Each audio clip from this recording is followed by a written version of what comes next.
with me, I never needed niggas ever. I leave them where I met them, I ain't tripping off no effort. Goons in the cut, try to talk you out your necklace. If you ever disrespect me, pussy, don't be disrespect. I said, whoa, yeah, back up on me, you don't know me, I'm too clean, I'm too holy, the time valley, I only go, yeah, back up on me, you don't know me, I'm too clean, I'm too holy, the time valley, I only go, yeah, back up on me, you don't know me, I'm too clean, I'm too holy, the time valley, I only go for real niggas, who don't brag about what they want me, cause they know I got it bad, I'll show me up some commas, oh, yeah, back up on me, you don't know me, I'm too clean, I'm too holy, the time valley, I only go, yeah, back up on me, you don't know me, I'm too clean, I'm too holy, the time valley, I only go, yeah, back up on me, you don't know me, I'm too clean, I'm too holy, the time valley, I only go for real niggas, who don't brag about what they want me, cause they know I got it bad, I'll show me up some commas, if I fucking make you come, you gotta promise not to stress me, don't be blowing up my phone and don't be leaving voice message that I can do you right, I'll do you better than your exes. I told that nigga to stop it, he was talking out his necklace. See, the difference is with me, I never needed niggas ever. I leave them where I met them, I ain't tripping off no effort. Goons in the cut, try to talk you out your necklace. If you ever disrespect me, pussy, don't be disrespect. I said, whoa, yeah, back up on me, you don't know me, I'm too clean, I'm too holy, the time valley, I only go, yeah, back up on me, you don't know me, I'm too clean, I'm too holy, the time valley, I only go, yeah, back up on me, you don't know me, I'm too clean, I'm too holy, the time valley, I only go for real niggas, who don't brag about what they want me, cause they know I got it bad, I'll show me up some commas, oh, yeah, back up on me, you don't know me, I'm too clean, I'm too holy, the time valley, I only go, yeah, back up on me, you don't know me, I'm too clean, I'm too holy, the time valley, I only go, yeah, back up on me, you don't know me, I'm too clean, I'm too holy, the time valley, I only go for real niggas, who don't brag about what they want me, cause they know I got it bad, I'll show me up some commas, if I fucking make you come, you gotta promise not to stress me, don't be blowing up my phone and don't be leaving voice message that I can do you right, I'll do you better than your exes. I told that nigga to stop it, he was talking out his necklace. See, the difference is with me, I never needed niggas ever. I leave them where I met them, I ain't tripping off no effort. Goons in the cut, try to talk you out your necklace. If you ever disrespect me, pussy, don't be disrespect. I said, the difference is with me, I never needed niggas ever. I leave them where I met them, I ain't tripping off no effort. Goons in the cut, try to talk you out your necklace. If you ever disrespect me, pussy, don't be disrespect. I said, whoa, yeah, back up on me, you don't know me, I'm too clean, I'm too holy, the time valley, I only go, yeah, back up on me, you don't know me, I'm too clean, I'm too holy, the time valley, I only go, yeah, back up on me, you don't know me, I'm too clean, I'm too holy, the time valley, I only go.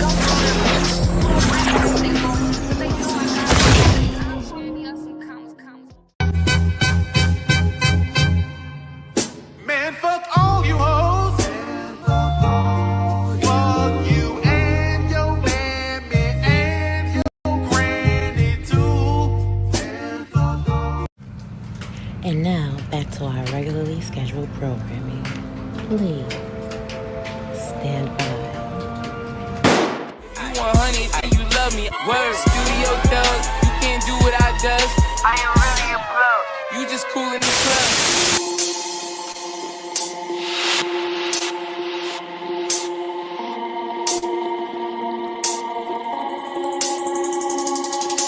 The world is like a ride at an amusement park. The ride goes up and down and round and round. It has thrills and chills, and it's very brightly colored.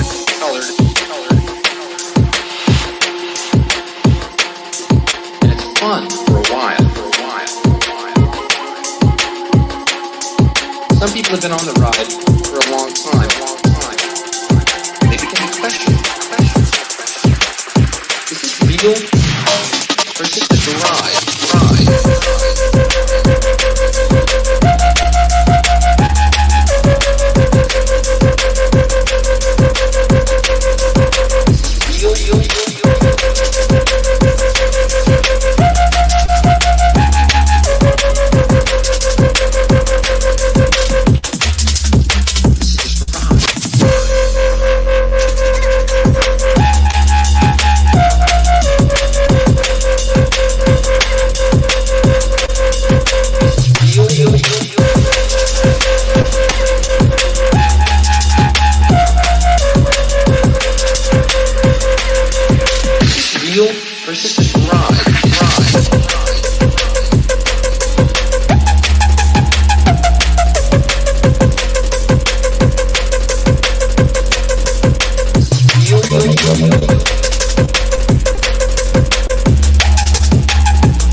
is like a ride at an amusement park.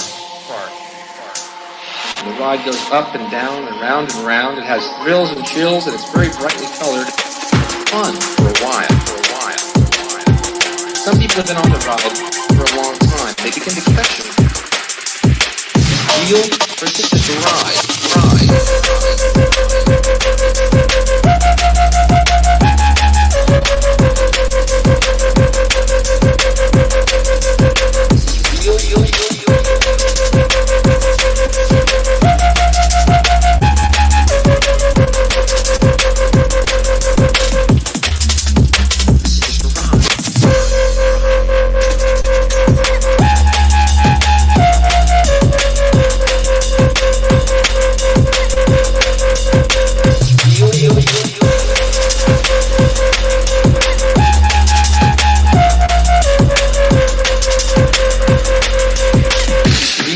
Versus just ride.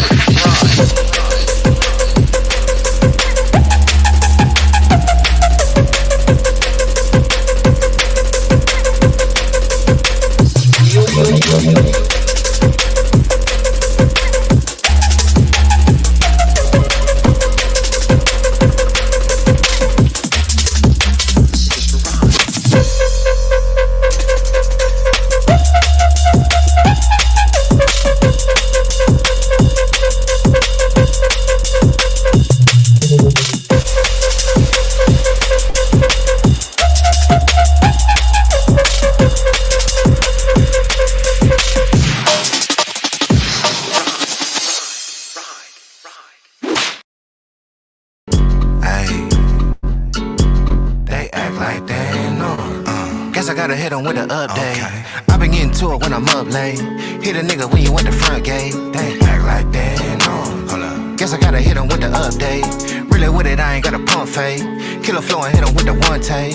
Act like they know. Guess I gotta hit him with the update. Okay. I been getting to it when I'm up late. Yes, sir. Hit a nigga when you at the front gate. Act like they know. Guess I gotta hit him with the update. Really with it, I ain't got a pump fake. Killer flow and hit him with the one take. Please tell me what's to them boys. I know they ain't talking about me. Hold up. All up in the nigga DMs for the feature. I know they ain't talking about free. Shorty, no lie, no leap. I ain't gon' lose no sleep. You don't hop in this Jeep. What you gon' sow, you gon' reap. Bet I'm gon' kill what I eat by the end of this beat. Put a little honey in my tea. Put a little pep in your step. I bet on my soul we feast. Bet you don't go, I bet you don't know these freaks. Got it hitting that note on key. Put it on baby, on mammy, on God, on me. Fuck nigga, you not no G.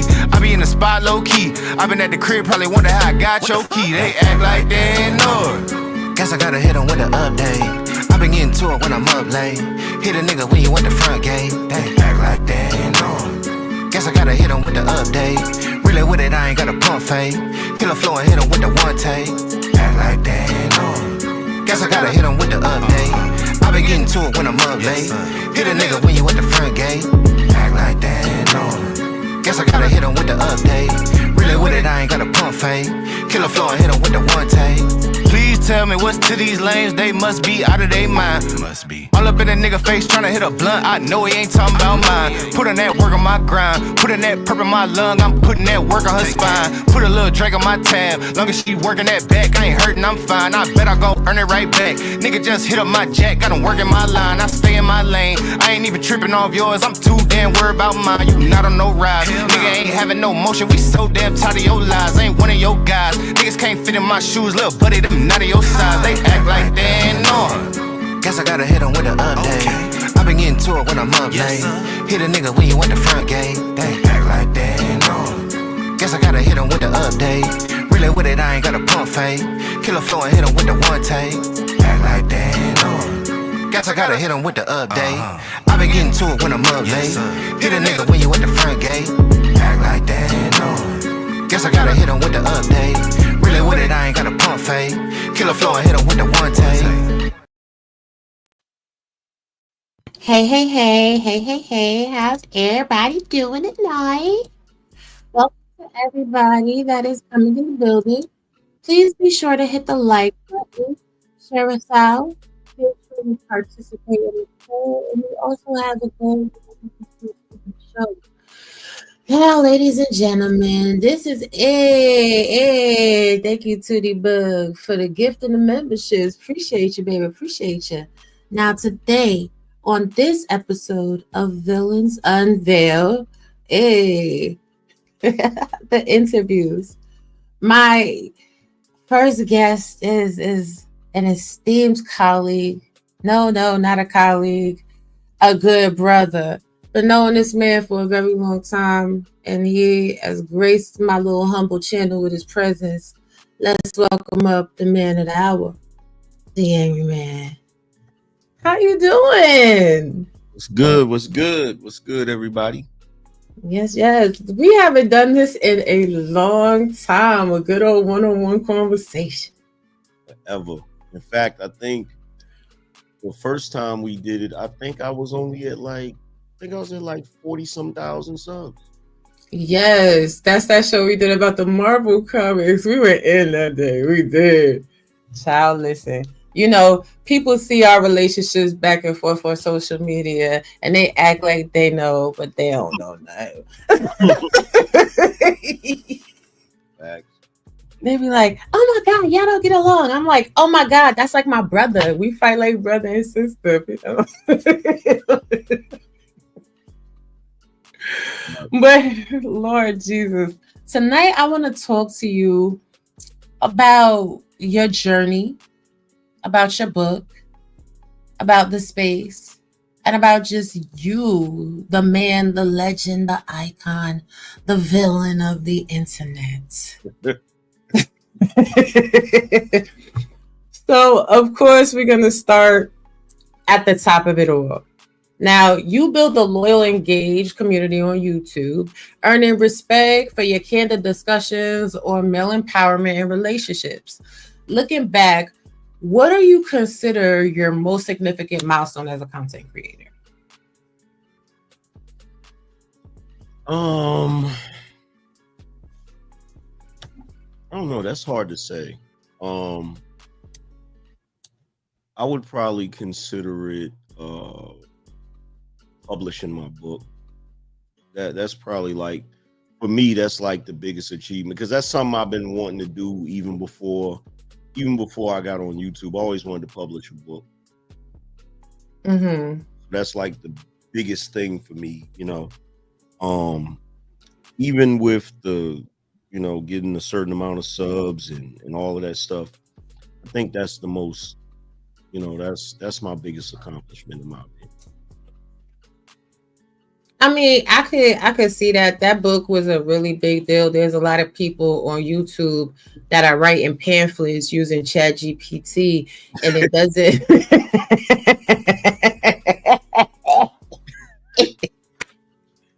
It doesn't really hit, you know, when you actually are standing on business and you have principle, where you could just have a discussion with someone and you don't have to say, well, you didn't read my book, so I can't talk to you. Yeah. Oh my God, that's crazy. Like every time I've seen somebody do that, I'm like, what? Like, I've seen a few people do that though. Have you read my book? Like, okay, shameless plug. Exactly. It's like, if you are actually talking about something worth talking about, then people are going to want to delve a little deeper and get into your ideology and your mindset. But also, you know, I don't think enough content creators understand the power and the importance of collaboration. Mm-hmm. Now, I know for a while you was like, I'm angry, man. I'm on an island by myself. What made you change your mind to start collaborating with people? I mean, well, it started when I started getting people offering collaborations that I actually like. Mm-hmm. You know what I'm saying? Because like a lot of people, I just don't like them. You know, so if they send me like a request or whatever, and one, if I don't know you, I'm not gonna want to do a collab, because I haven't looked at your content. I don't know what you're talking about, things of that nature. I'm not gonna do a collab. And then two, if I do know you and I know your content and it's something that it's not really doesn't go along with my brand, I'm not really gonna do it. You know what I'm saying? So I don't think I've ever been against collaborations. I just don't like the wrong collaborations. You know what I'm saying? I like to collaborate with people that have somewhat of a similar thought process or similar type background. You know what I'm saying? In alignment, yeah. Because you know what? In my time on YouTube, I have definitely learned the importance of selective collaboration. Because, Yeah. some of these people want to get caught up in somebody else's foolishness. You know what I'm saying? Yes, absolutely. Now, you have a unique ability, right? You're able to challenge societal norms while promoting balance, and that's resonated across diverse audiences. How do you approach striking that balance between traditional values and the modern complexities that your audience faces?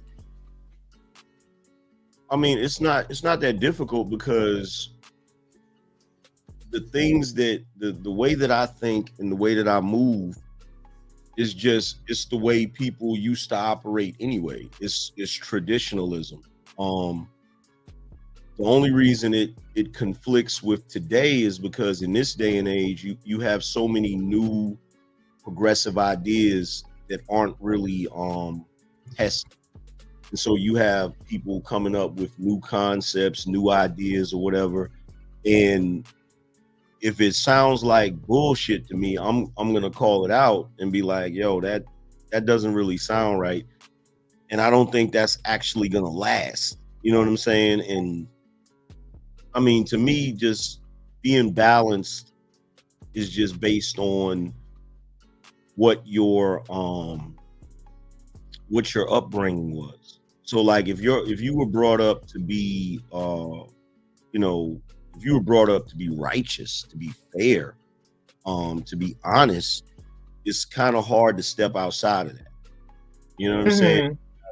Even though, like for instance, with the thing with the whole women thing, like a lot of people give me a lot of flack about how I get on women, about what they do or whatever, and they don't get it. Like they don't understand the reason why I'm able to do that and still be fair and balanced is because when I was growing up, women didn't act the way they act today. You know what I'm saying? So like the women that I'm used to being around growing up in my family, they were more they were classier, they were more modest. I would even argue more intelligent. A lot of the women today, they just seem to be carbon copies of every other woman that they come across, or every other woman that's popular. You know what I'm saying? So I can still maintain that balance where it's like, okay, yeah, these women ain't doing XYZ, but you niggas ain't doing XYZ either. Because growing up, a lot of the dudes that I grew up around behave drastically different than the way they behave today. You know what I'm saying? So it's not that hard to have a balance if you have a I don't want to say a moral compass, but if your true north is righteousness or what you believe to be righteousness, it's not really hard to have a balance. I mean, and that brings up a good point, right? So women nowadays are just ridiculous by far and wide. They're loud, they're loquacious, it doesn't make any sense, while simultaneously spewing out trends like very mindful, very demure. What was what were your thoughts about that whole trend? Anytime there's a trend like that where everybody just thought, like, I hate cliches and I hate stereotypes. You know what I'm saying? Like the moment that I hear somebody repeat something that other people have been saying over and over and over again, it's just like, like, bruh, like it's so boring. Like, please be original. Like, say something that someone else hasn't already said. Like, please, because I hate the mundane monotony of like people just repeat. Because back in the day before the internet, everywhere was different. Yes. Like a New York nigga was not the same as a Chicago nigga. Chicago nigga was not the same as a Detroit nigga. Detroit nigga was not the same as a West Coast nigga. But now, because of the internet, everybody's using the same slang. Everybody's using, and it's becoming boring. Like, God, it's becoming boring. So that whole trend, the very demure, very, and then you got the snaps, and then you got the like. I'm like, oh my God, like, please, just some originality, please. Right. I'm at the drive-through. See how I didn't clap back at someone? I'm like, are you supposed to clap back? Like, when we're in the club and all that. Oh my God, like. Because you have, and here's another part of it too, because it's the internet, and because everybody is, because whenever you have slang culturally, it takes a while for other people from other cultures to catch on to it. But because of the internet now, everybody catches on right away. So when somebody says something, even if it's cool, the moment that you hear a politician saying it, it's not cool no more. No, it's not. The moment that people see somebody get a couple 100,000, 1 million views for something, then all of a sudden, every time you swipe through TikTok, every time you swipe through Instagram, every time you swipe through YouTube, it's the same thing. Like, the other day we were talking about tonight's conversation. Yeah. And I really wanted to cover it. I don't know. I might cover it sometime next week. But just every time I open YouTube, everybody and their mama is covering it. But how they covering it is so cookie cutter to me. Yeah. Everybody's just playing the clip, and then she said this and she said that. I'm like, okay, but how many times are people going to be able to watch that? Whoever got the clips from Instagram, TikTok, wherever, and uploaded those, that's the person that's going to get the most views. Now it's just stale. And they're not even talking about the juiciest part of that whole thing. The juiciest part of that whole thing is Ace Metaphor. Before he started that whole thing, he went on tour with Derek Jackson. Right. And like he stole the concept from Derek Jackson. As soon as I saw that, I was like, okay, now this makes perfect sense. Now I see where this came from. Because I'm like, this dude, why is he talking like this? And it's like, oh, that's who you learn from, young Padawan. Okay. Exactly. And then too, the fact that like everybody's like, oh, Keita's so animated. Okay, she's animated, but this man is telling you he's so rich, and she's telling you they have paychecks that are missing. Why the payroll didn't get processed? But the crazy thing is they get mad about her being animated. That's what made her popular, because Keita had motion before that. I remember seeing her clips all the time with her being extra animated. You know what I'm saying? Like, I've been seeing them clips. So, people latch on to the wrong stuff. But what's really annoying me about it, and it's hard for me to talk about it because everybody always expects me to fall into one category, like, I guess, to always defend the bros. But I'm looking at it like, why is it whenever it's a dude that panders to women, women just don't support the women that call them out on their shit? Well, see, so this is the whole thing. A lot of women are giving Keita pushback because she is holding Kitty to accountability. Now, Keita done put up some videos about Kitty nasty. Kitty talk about eating men's booty groceries, getting golden showers, all type of stuff. But she been out here telling you ladies how you should comport yourself in a relationship. Apparently, she got a lot of side flings and everything else, allegedly, according to what the TikToks say. So to me, that's the story. The story is Keita, who's animated, who's whatever that you guys feel about her personality type, bipolar, single mama. She's being true to who she is, but Kitty is out here certified freak, 69 God. She like it. They not like her. Wow, golden showers. She just told all her business. Like, just told all her business. Like, oh, I don't know. She But let, yeah, she let Kitty tell it though, because she put up the clips. She put up the clips and Kitty saying it herself. And I was like, that's nasty work. yeah, yeah, yeah. So yeah, that ended up but that whole situation played out the way I figured it would play out. Because it's one thing, like if I see a show like that where they are going in and really, you know, I ain't gonna lie, I don't talk about it, but I be feeling some type of way because shows like that are really just an offshoot of what a lot of the men came to the internet and were talking about on a regular basis.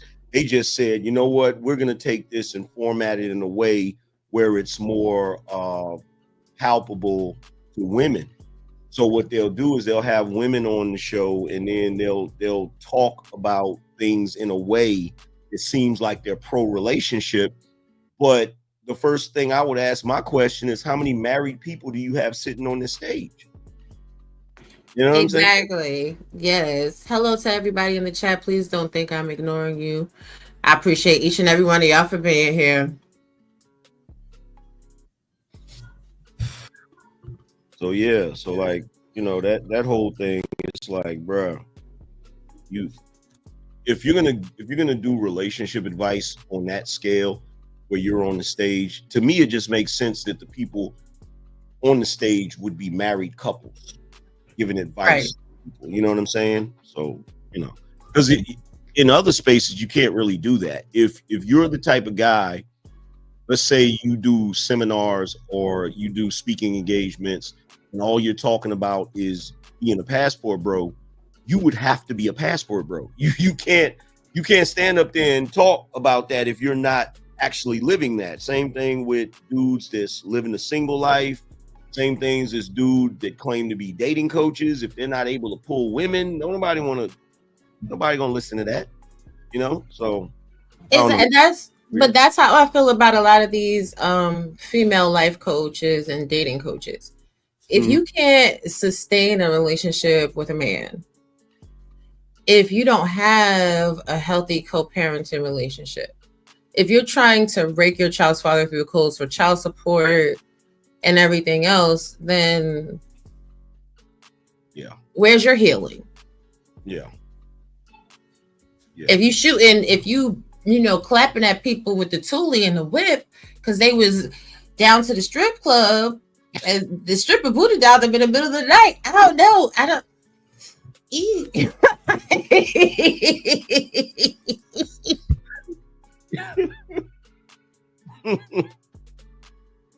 Listen, this is what I don't believe anybody should be given. You know, I don't know. I just stay in my lane and mind my business. Now, the Angryman standard is doing well. What is the impact that you hope to have on the community with the book?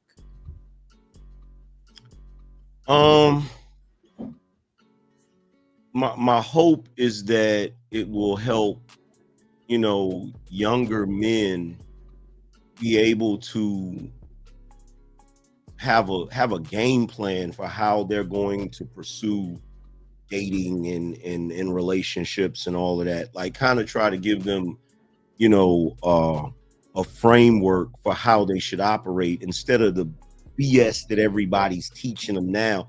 Everything, most of the stuff they're learning on online about dating, don't get me wrong, there's advice that's online that's good advice. The only problem is it's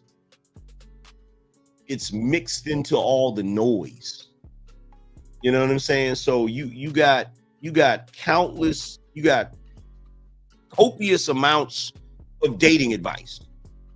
And if I were to guess, I'd say about 10% of it is good.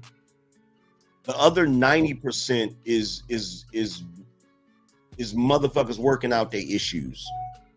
You feel what I'm saying? Like, so Yes. 10% of it is actual actionable advice that a young man could take and probably have some success in the dating world should he choose to want to date. But the other 90% is just people trying to work out their issues under the guise of giving other people advice. And it's bullshit. And I felt like if I wrote a book on it, breaking down what I thought is the best advice for young men, you know, and made sure that it was very neutral. Because if you notice in the book, there's no mention in there about race. You know, there's no mention in there about social status. You know, it's just very universal to, if you're a guy and you're trying to entertain dating a woman, this is the way you should go about it. You know. Well, that's good because there was a couple key quotes from the book that I want to dig a little deeper into. And I'm glad I get to sit down with the author and just really just talk about it. All right. You said in a world that increasingly rejects tradition, men must become the architects of their own legacy. What do you think are the biggest barriers men face in building their legacy today? And what advice would you give to young men struggling to embrace traditional values in a modern context? Well, the biggest challenges today are the this sort of idea that manhood and masculinity has to be reinvented because it's inherently toxic. And you know, we live in a new age where we can't have men behaving in a certain way, which is wrong, because we're not always going to have good times. We're not always going to live in the bubble of safety that we live in currently, because the thing about it is that there has to be a level of toxicity in masculinity in order for a man to actually perform certain functions, right? So if you're out and about somewhere and somebody tries to attack you and the woman you're with, you got to be able to turn on your toxicity. You got to be able to turn on your dangerous. You feel what I'm saying? In order to defend her, yourself, your children, or whatever. Same thing if you have to go off to war. Same thing if you have to protect your household. Any number of instances. But nowadays you have this idea that we can create a new type of man that is super sensitive, that never says or does anything toxic. And the sad part about it is people don't understand, when men do not behave like men, their testosterone begins to drop. And because, you know, so a man thinketh, so is he. So if you're operating in a way that's not masculine, it's gonna affect you. And we've already been seeing that with the generations of men, where every generation the testosterone drops a little more, which is quite frankly why you have men running around here acting like bitches, acting like little girls. Like, you know, there's nothing wrong with a little girl acting like a little girl, but there's definitely something wrong with a grown man acting like a little girl. You know, so in order for men to be able to forge a an example of masculinity that's going to be good for them or conducive for them, they have to ignore the noise and try to get a good understanding of what actual masculinity is. You know what I'm saying? Don't listen to people that say, oh, if you're toxic, then that means that you're gonna beat up your girlfriend. No. Anybody with common sense and decency knows that it's possible for you to be a whole savage and not beat up your girlfriend. That is possible. That exists. You know what I'm saying? Not to these people, because these people are slightly delayed, if I'm completely honest. Like, in my opinion, people are looking for the extremes, right? They're not looking for a middle ground. They don't really understand when to and when not to. It's like, oh, it's go mode. I got my opportunity. And everybody gets to crashing out, which is why I've always enjoyed watching you. You can tell when you ramp it up to get to going off, but it takes a while for you to get there. I think a lot of men in the space, while they cherry pick what to pick up from your content and what you're talking about, that's one of the bigger notes that they should pick up on. Yeah. Well, the test of anybody that has any level of power or authority is your ability to refrain from using it in certain instances. So it's just like you have guys out here, like there's one little hustle that certain guys do online, right? They'll jump up here and they'll say, well, I've never been arrested, and you know, I didn't get in trouble in school, and I didn't do any of those things. And what they're doing is they're trying to tout themselves as being a person that has this awesome self-control. And it's like, no, the reason why you've never been arrested is because you're scared to do anything that would get you arrested. The reason you've never gotten into any fights in school is because you were cowardly. So when the dude tried to fight you, you didn't fight. You allowed him to punk you. You allowed him to clown you. That is not the sign of somebody who has self-control. The sign of somebody who has self-control is when the guy starts a problem with you, you're having words back and forth, and you know for a fact you can kick his ass and you don't. That's where the self-control comes in. The self-control comes in when you know you have the ability to do something, but you use your discernment for when you're going to use it and when you're not going to use it. You know what I'm saying? So that's one of the things that dudes have to understand about masculinity.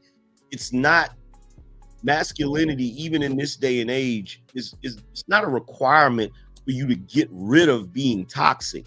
It's a requirement for you to understand that there's a time and a place for everything. And you reserve that, you know, toxicity. Like dudes have a saying, they say, stay dangerous, right? Have to understand when you need to be dangerous and when you need to be chill. You know what I'm saying? When you need to be cool. True. Now, I think a lot of this stems from the fear of rejection, not being able to handle rejection, which brings us to our next quote. Rejection is not the end. It's the beginning of redefining yourself. Can you share a personal story that would inspire the men in the audience of when you turn rejection into an opportunity for growth and how that experience shaped your philosophy? Well, the thing about rejection is I mean, it's gonna hurt. It's gonna be messed up. But the only problem that I see with dudes when it comes to rejection is it starts with their impression of the woman they're pursuing. So dudes walk around with, you know, they'll see a woman that they like, and before they even approach the woman, they've already married the woman in their head. Yeah, they have. Yeah, they have. They've already imagined the dinner, the you know, the candle lit dinner or whatever type of dinner. They've already imagined cuddling with the chick, watching Netflix. They've already imagined what it's gonna look like with her legs in the air. You know, they've already imagined, you know, the first kiss, the hug. They've especially imagined what their friends and homies is gonna think when they see them with the chick. So they've already got the high fives planned in their head. Like, when they see me with this chick, they're gonna feel like I'm the man. Like, so the problem is they've already invested too much into the situation. And it's like, bro, you've invested all of that thought and all of that energy into a stranger, and you don't know who this woman is. Yes, she's pretty. Yes, she's beautiful. And yes, you probably would have a ball sexually with her, but you don't know her. She could be the woman that ruins your life. She could be the woman that has you sitting around, you know, singing Keith Sweat songs and crying because she broke your heart. So the problem is dudes try to invest too much into a stranger instead of treating it like what it is. And I'm not gonna lie, when I was young, when I was, you know, a young boy, I used to do that. You know, I would see a girl I like, I start fantasizing about what it's gonna be like to kiss her and all of that goofy stuff. And then, you know, if you're, you know, if she rejects you, now you're sad about it. Now you're walking around feeling all of these. You're going through the emotions you would go through if you had the relationship and you broke up. And the reason why is because you had the relationship in your head before you. In your mind. You know what I'm saying? So of course you're gonna go through all of the grief and all of the crap of the relationship, because in your mind you already had the relationship. And you know, she wasn't even thinking about that. She didn't like you because, you know, she might not have liked you because she didn't like what you wore that day, or she might not like you because when you said something to her, you stuttered when you said it, or, you know, it could be any number of little arbitrary things. But what guys need to understand is that when women like a guy and they look across the room at the guy and, you know, they stare at the guy for a certain period of time and the guy looks away and doesn't approach, they feel rejected. So this is a common thing that happens, and the problem is dudes put too much energy into it. So what I did when I was younger, you know, because the first time I learned my lesson was in grade school. You know what I'm saying? I learned quick that just because you like a girl doesn't mean she's gonna be the girl for you. You know, she might be all types of problems for you. And even if she wouldn't, it doesn't matter, because at the end of the day, you know, there's always going to be somebody else. And there's always going to be somebody that is going to end up liking you before you even like them. So, you know, you just have to look at it as far as the possibilities. You feel what I'm saying? So, you know, and I know that for the guys, look, the only way you're going to get over rejection is the same way you get over fighting. You go to a boxing ring and you get beat up. That's the only way you're going to get over it. There's no way for you to get over rejection unless you experience rejection numerous times. It's the only. Yes. That's true. But you know what's funny to me? When I was reading that portion of your book, I was thinking more so about economic rejection.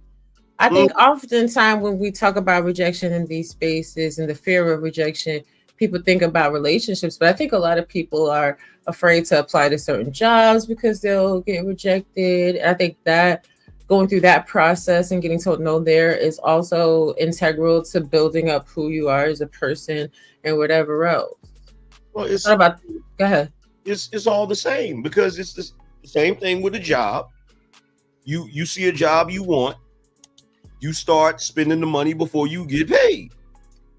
You know, you start thinking in your head, man, I get that job, man, I'm gonna be the man. I'm gonna be able to buy this car, and my homies are gonna think this, and that's, you know, rejection is only a problem when you invest so much into it before the actual thing materializes. You know, so in words, you shouldn't count your chickens before they're hatched, basically.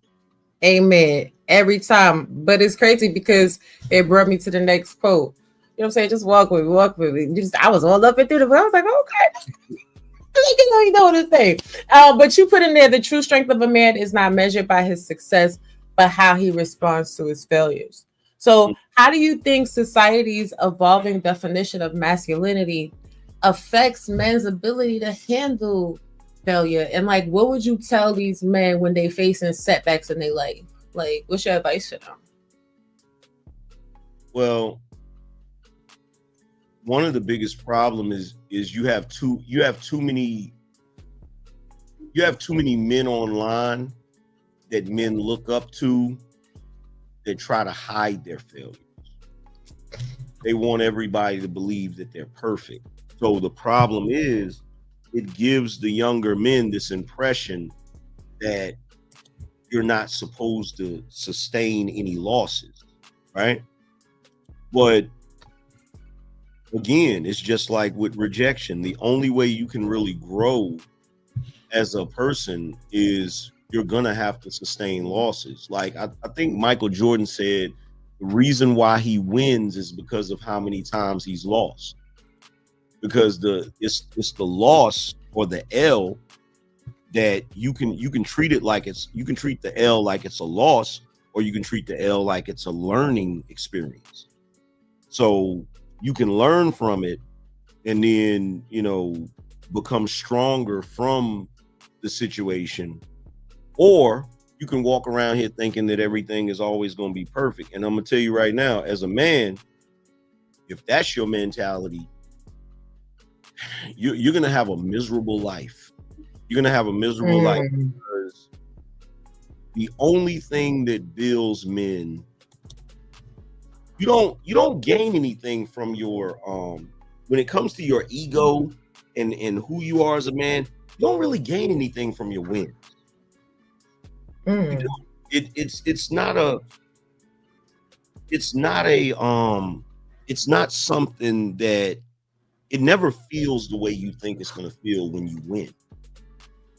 You feel what I'm saying? What you find out after you win is the journey you went through to win ends up being more important than the actual win. Damn. Yeah, that's true though. Yeah, I can see that. Yeah, because so it's just like if you go out and you buy your dream car, right?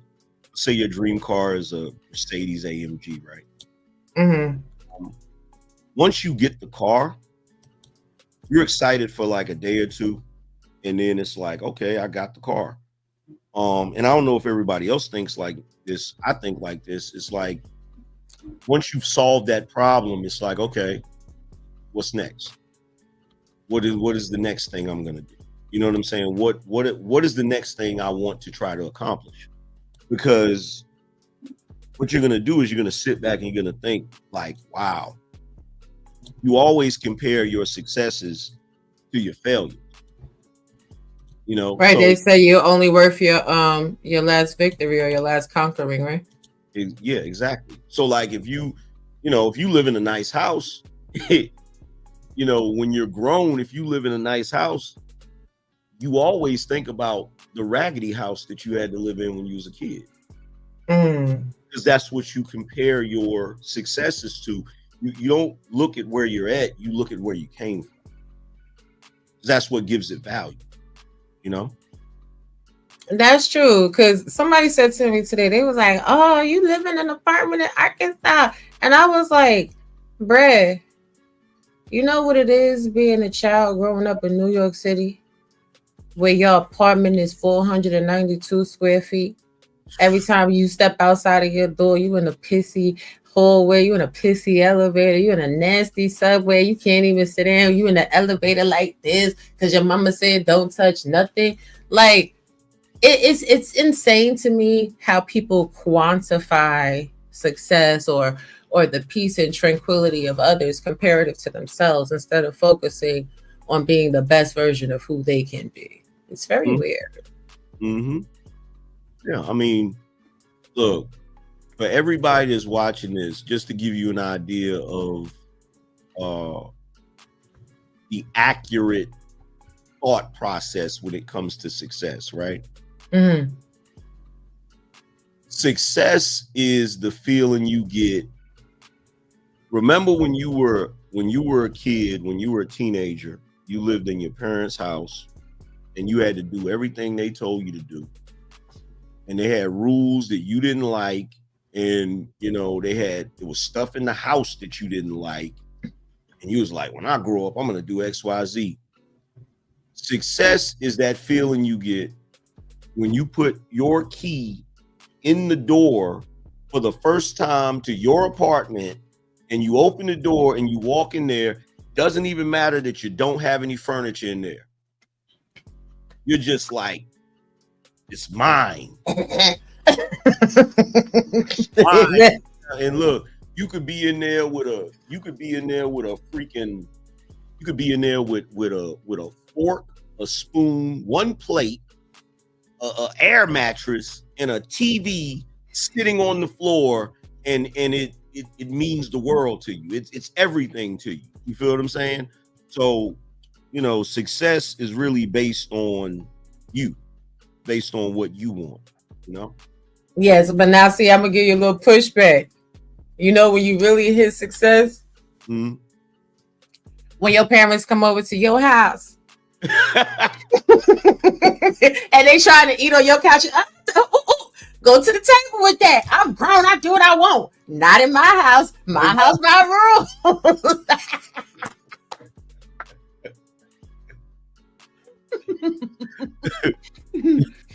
Look, I be trying that with my mom, and she be like, "Yo, I had a whole back and forth with my pops, right?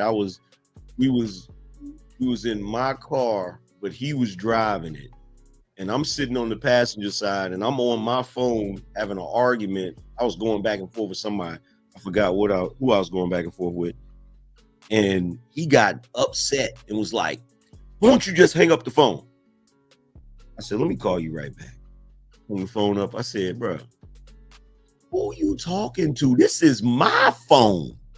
Like, we riding in my car. I'm on my phone that I paid a bill on." That moment, them moments right there the moment would last forever. Those are the only moments that matter. You have to remind us sometimes, like, wait a minute now. Hold up. Mm-hmm. I'm grown. You raised me. Mm-hmm. Ooh, or when they with your kids now, and all of a sudden they were so tough when you was growing up. Oh my God, let you do one thing, it's a problem. Your kids be doing the same stuff. They be like, "Oh, that's no big deal." What? Yep. And guess what? That cycle will never end. And I'm gonna tell you why it'll never end. Because I cannot wait until my kids have kids, so I can do that same shit, and my kids be like, "You were never this nice." Well, deal with it. Because me having to sit back and watch my father or my parents be super nice to you, now you get to experience it, bro. Right. You be trying to put your kids on a little punishment, or they can't have certain things. Next thing you know, Amazon Prime delivery. "Oh, check your dog, baby. Something at the door. What's at the door?" "What's at the door?" Did I say no? Oh, I'm not even talking right now. Exactly. But with that being said, you also put in the book, we've lost the balance between masculinity and femininity, and the consequences are evident. So what steps do you think that men and women can take to restore the balance? And do you believe the imbalance is more cultural, or does it stem from psychological issues? I think it started when we started blurring the lines between the division of labor, right? The moment that you start having situations where woman is the breadwinner, or feels the need, or has to be the breadwinner, then you start to see the differences. Because nowadays you got guys, and it's the weirdest thing in the world to me, I talked about it in the book where I talked about the position of power. One thing that definitely blurs the lines between femininity and masculinity, and everybody's not going to like this, but it's the truth. You cannot be the king of the castle if you're not the provider of the house. You just can't do it. You can't do it. If you're not the dude that has and I'm not saying that your woman shouldn't work, or you should put her in the kitchen barefoot and pregnant, all of that goofy stuff. But as a man, you're supposed to be able to hold it down. If you can't hold it down, then that line is going to get really blurred. And most guys don't realize this, but it's very difficult for most women in this day and age to look at you a certain way if you don't fall into a certain category. Especially if you're in a situation where, let's say for argument's sake, that the woman has this awesome job that pays all of this money, and then the two of you try to be logical and say, well, you know what?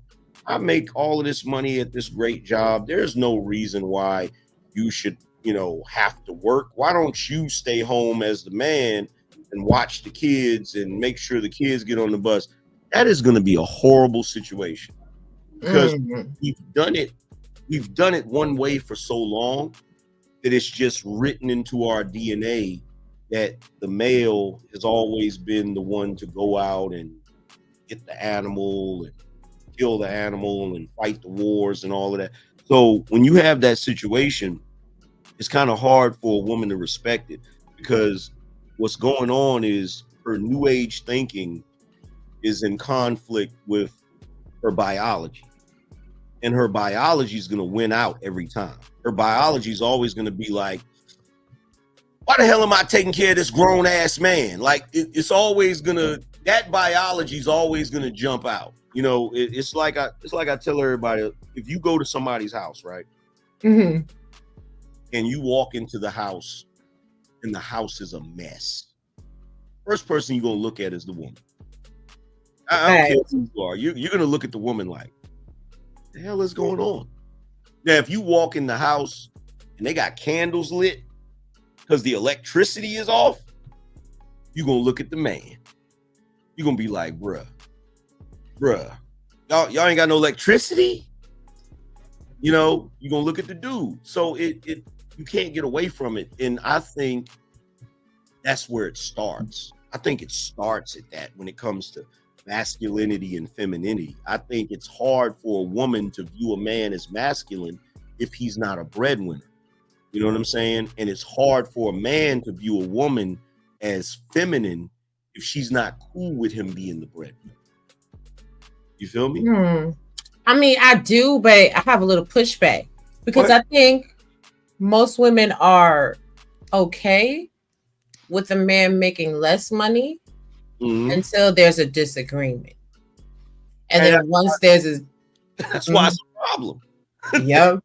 That's why it's a problem, because you're never going to not have a disagreement. You're always, in a relationship, you're always going to have a disagreement.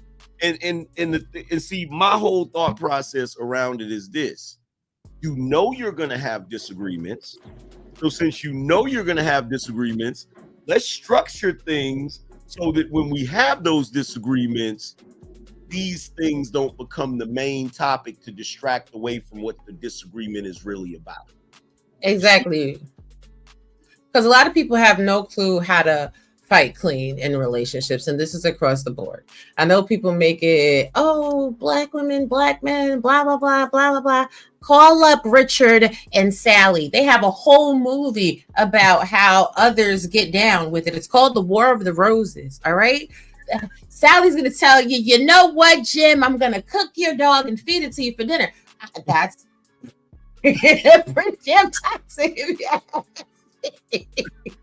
But see, that's like, look, if you have a guy that, is out of work, like he loses his job. So he's at home and he's, kind of like on Insecure. Okay. Yes. He was, he was at home because it wasn't that he couldn't get a good job. He just got stuck in that rut, right? So if the woman has problems with something else that doesn't necessarily have to do with money, it could be, something else she's dealing with. The moment they get into an argument, because people don't always like to be honest in what's bothering, right? So it could be that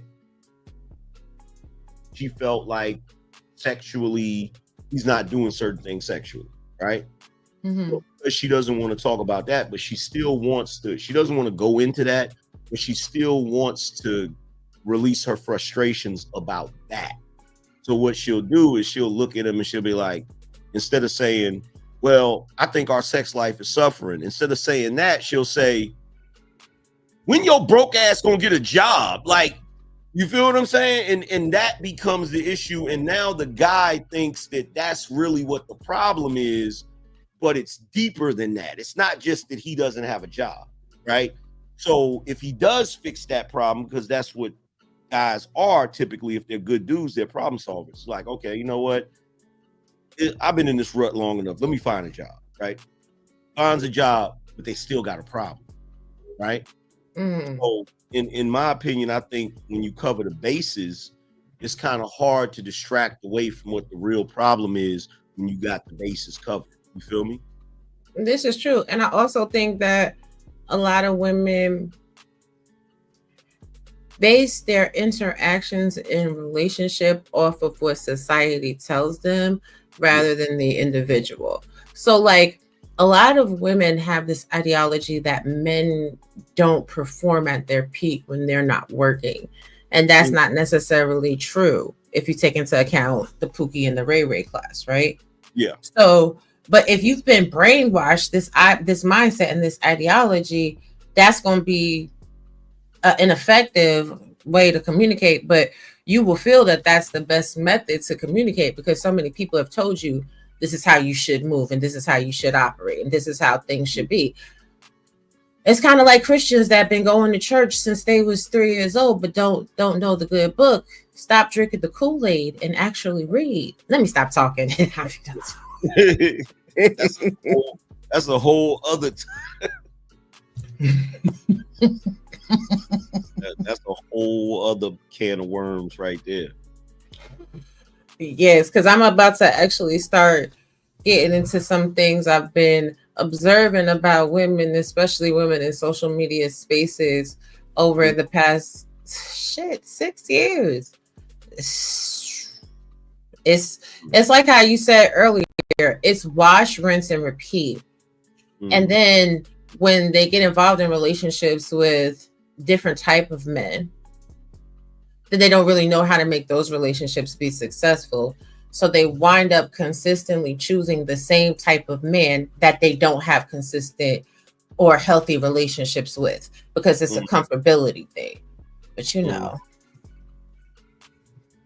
y'all ain't ready. Now, way back in the day, because we gonna go kick it old school for a moment. What actually inspired you to start your YouTube channel? Did like any creators influence you, or you was just like, I'm Angryman and I'm in this bitch, what's up?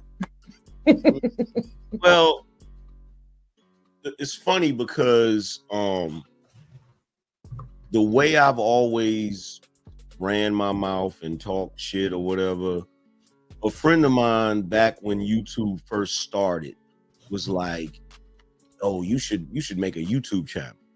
But and this is back in 2000, I want to say 2006, something like that. But I didn't really want to do it because I didn't really want people in my business. I didn't really want to be on the internet with people, in my business and all of that. So I didn't do it.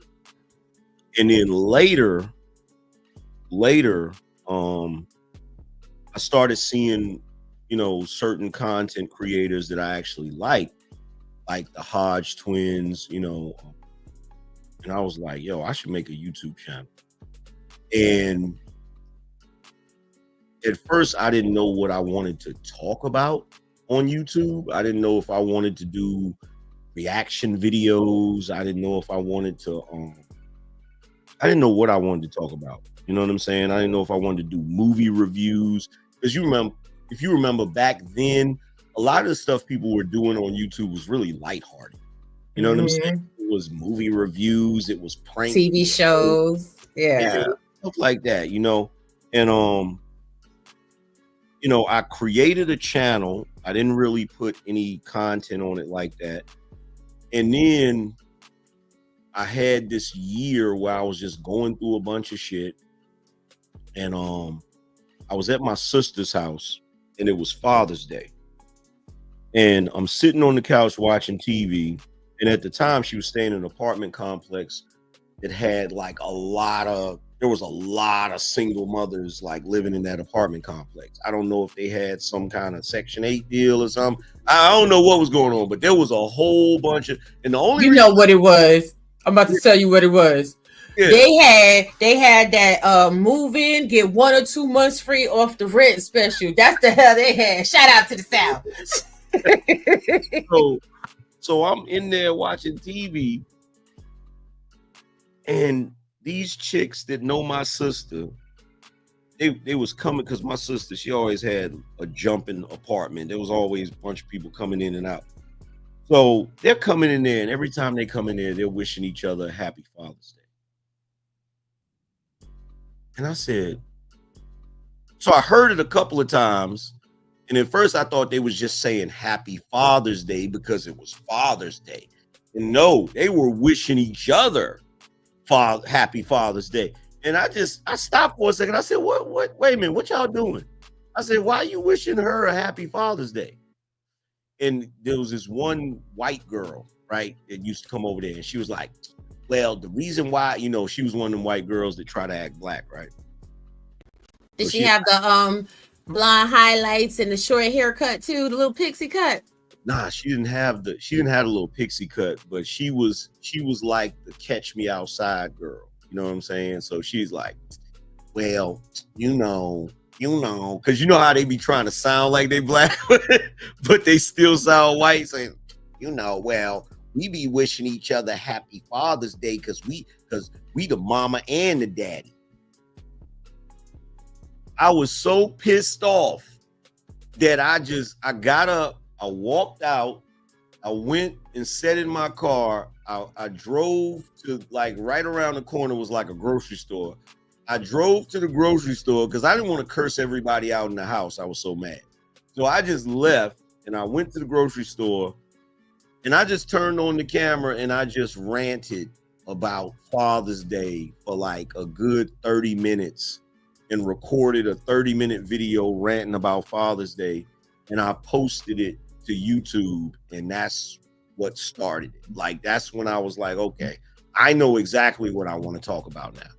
And so I just started talking about all of the stuff that I was going through as a young man that, you know, is no longer with the mother of my children, the stuff I went through with child support, the stuff I went through with, you know, my back and forths with her. And so that's really where it all started. And surprisingly to me, because I'm not even on front, sometimes I'll be in my own little world. I thought I was the only one that was going through a lot of the stuff I was going through.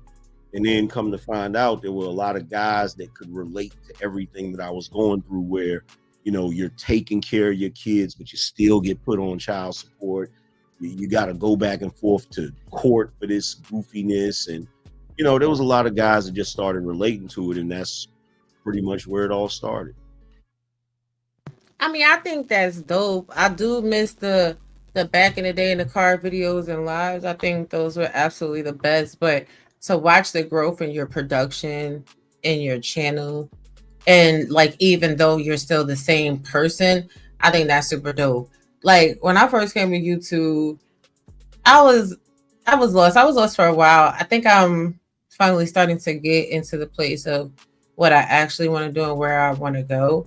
But you know, I started YouTube later than I should have, because in like 2014, 2015, me and my friends, we used to talk about Real Housewives and this, that, and the third. And they used to be like, you should go on YouTube. And I'm like, go on YouTube for what? And here we are. Like, I don't know these people. I'm not talking to them. I'm talking to you. But, so it was a loss at first. And I think another thing too, like back in the day, YouTube was more singular. It was more a you platform. Yeah. You really have to collab and interact with people, which gives all the OGs the ultimate kudos because they firmly grounded their foundation. They got out the mud. But as YouTube has progressed, it's become this collaborative spirit. And I really believe that up until you have a certain level of a core audience and a core foundation, that collaboration is of a detriment to new YouTubers. Yeah. If well, that's a whole other can of worms. Like, people don't. Me personally, I think that the live streaming is what did it.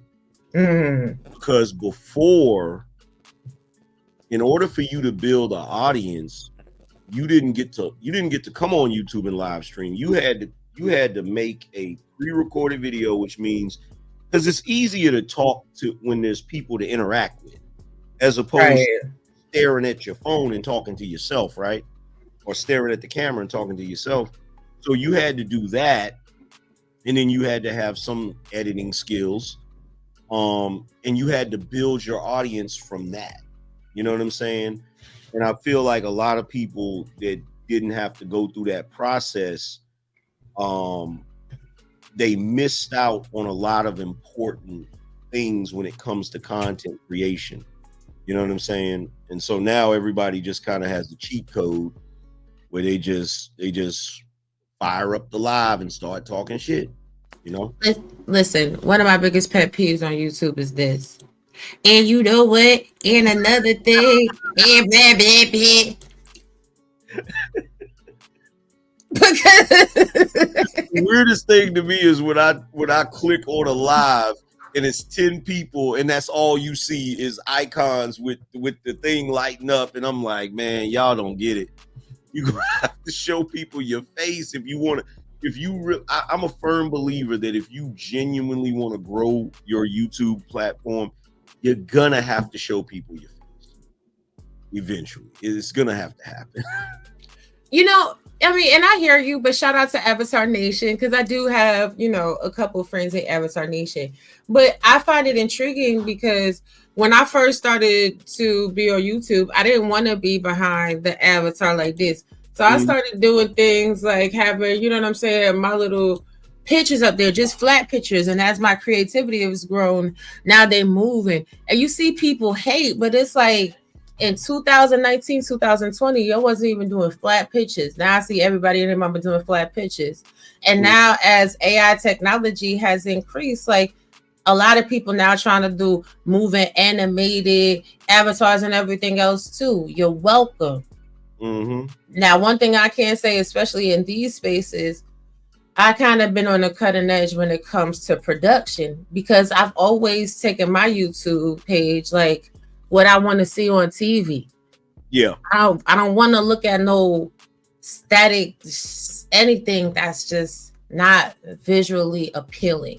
Yeah. And I think it's important to mix and blend. That's why when I started seeing you with all of this shit, then you want to put the action figures out there. You want to get your name in the neon lights and shit. I was like, oh, okay, look at Angryman. Oh, I'm even bad at it. It's a long step. Go ahead. Well, the thing with me, right, when I was younger, I used to watch guys like, I used to watch Rush Limbaugh. I used to watch Arsenio. Like, I used to watch all of these guys, Johnny Carson, all of these guys that had talk shows, you know what I'm saying? And at one point, like, I wanted to be a radio personality, but I didn't know how to get into that. You know what I'm saying? Or anybody that knows somebody, And so when I started doing YouTube and it started growing, I'm like, I want my show to be like a show. You know what I'm saying? I want my show to be entertaining. I want it to be an actual show and not just me just rambling. You know what I'm saying? So that's the whole reason why I want like lights, the music, shit. At one point I had credits at the end of the show. You know what I'm saying? So like, to me is I think the production matters. I think it's important for everybody to, especially nowadays, because with the fall of mainstream media and people not really looking at TV like that anymore. You know what I'm saying? I think nowadays people are missing out on a golden opportunity if they're not trying to produce a quality show, because I feel like that's what's going to start. I feel like we're starting to come into a fork in the road where the people that care about production as opposed to the people that's just running their mouth, that gap is going to start widening. You feel me? Exactly. That's why I started the Villains Unveiled series, because I'm pushing myself with my edits. Like, I think there's so many different ways to tell a story. And it's like, you and I was on that green screen stuff at the same time. And like, green screen, cool. And it definitely has a purpose. But understanding how to elevate green screen. Like when you look at a lot of these commercials that you watch whenever you catch TV or you on your social media, they're putting a product in front of a green screen and then they're editing everything else in. So when you sit there and you start to really appreciate an art form, like I'm not gonna hold y'all. Everybody knows I started YouTube off of an iPhone 8, straight off the iPhone, and now I'm in a space where I got multiple monitors, multiple cameras, lights, and everything else. But my software is what does it. Everybody always asks me, what you use to do this? Well, what you use to do that? And guess what, ladies and gentlemen, this is not the string where I'm finna tell you. But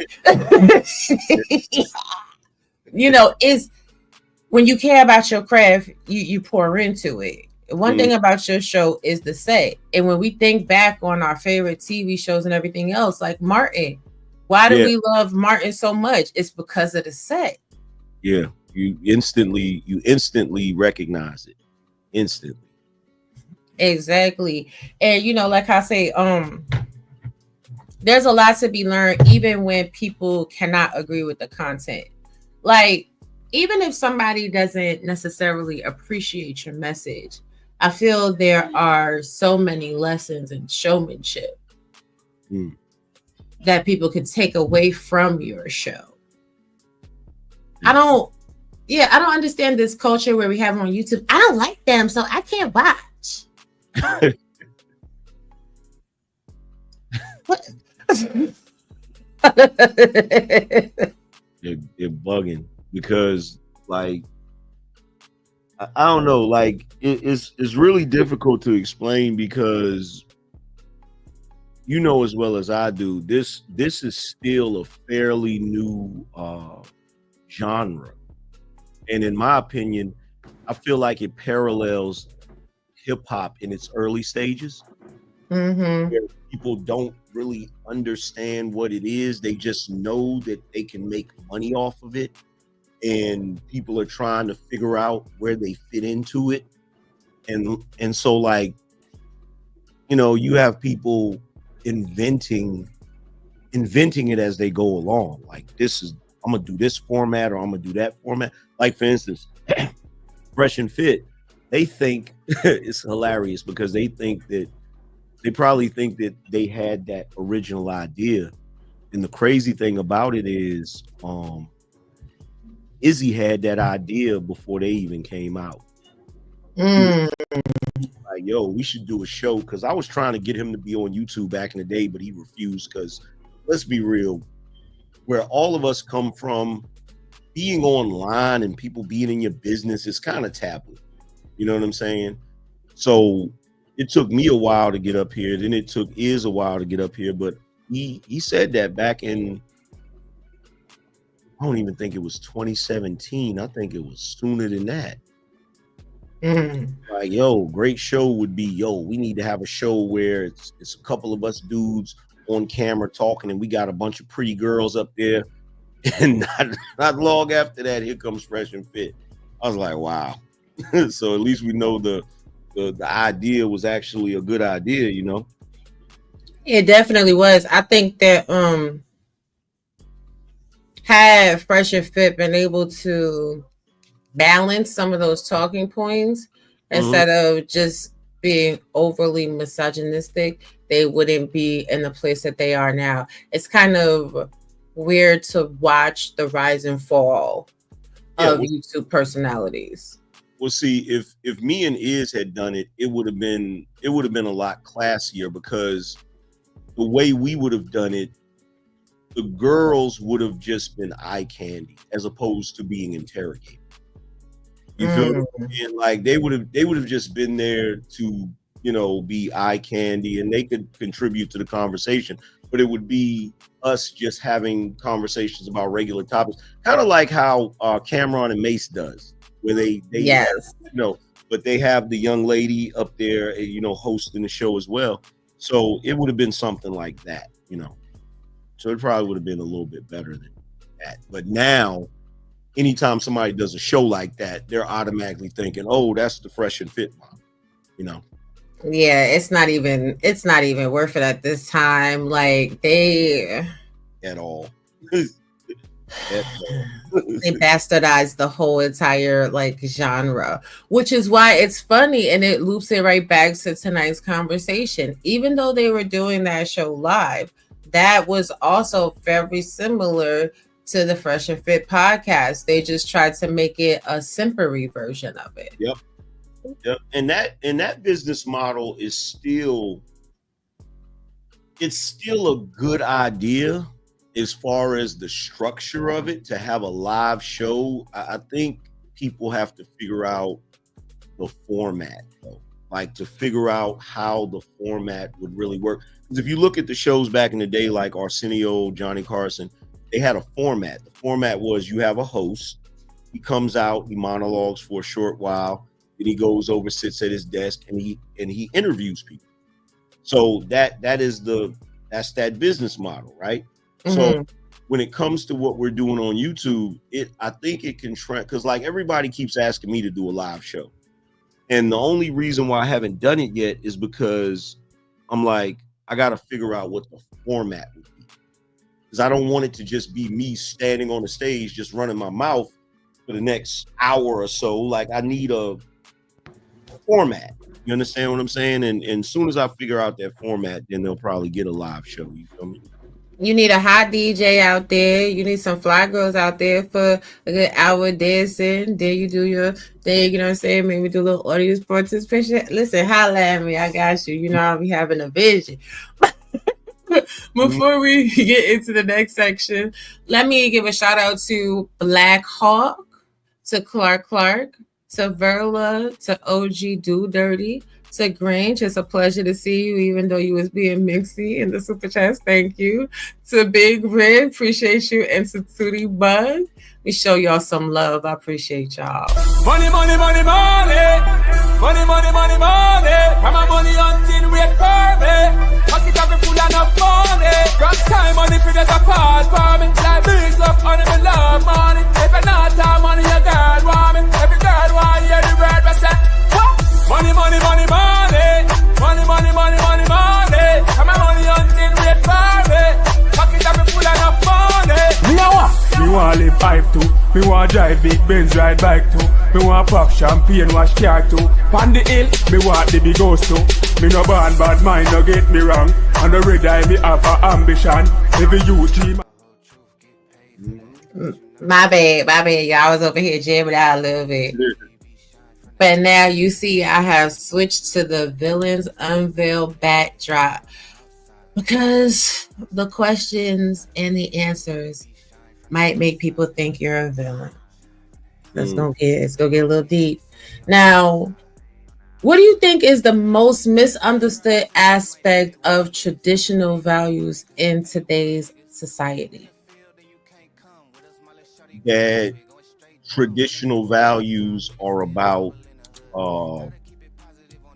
deifying the men and oppressing the women. That's the biggest misconception, because men with traditional values are actually better for women. I would have to say I agree, because I find that a lot of men nowadays, they want to be the cool cat, right? Mm-hmm. So a lot of men, I hear them talk about something, they want to go back to the 1950s, 60s, or whatever.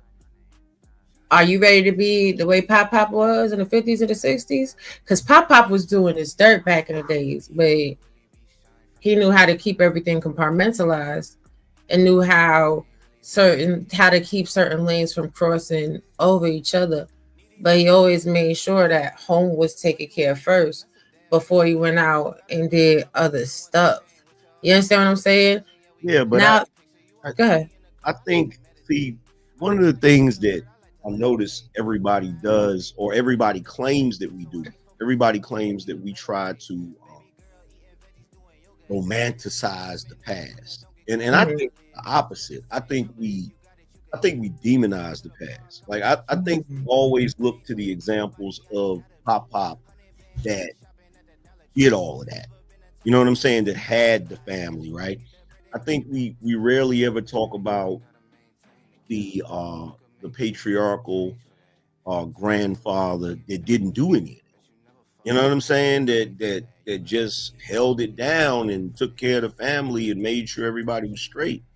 So, you know, the dudes that anytime somebody starts talking about, oh, we want to go back to the 50s, you know, the first thing women hear is, oh my God, I'm gonna be in the house getting my ass beat, and you know what I'm saying? Like, and he gonna be running around here sleeping with everybody under the sun. And I don't think when dudes say that, I don't think most of them have that in mind. I think they want to go back to that because they just want to go back to a space where men were actually like appreciated for what, you feel what I'm saying? Where men were actually revered in their families, you know, because let's be real, when it comes to the grandfathers of the families back in the day, like they were, you know, they were everything. You feel what I'm saying? They were treated with dignity and respect, and it didn't take away from grandma, didn't take away from big mama.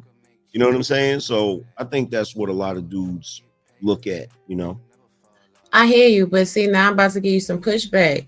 These words going to sound real familiar.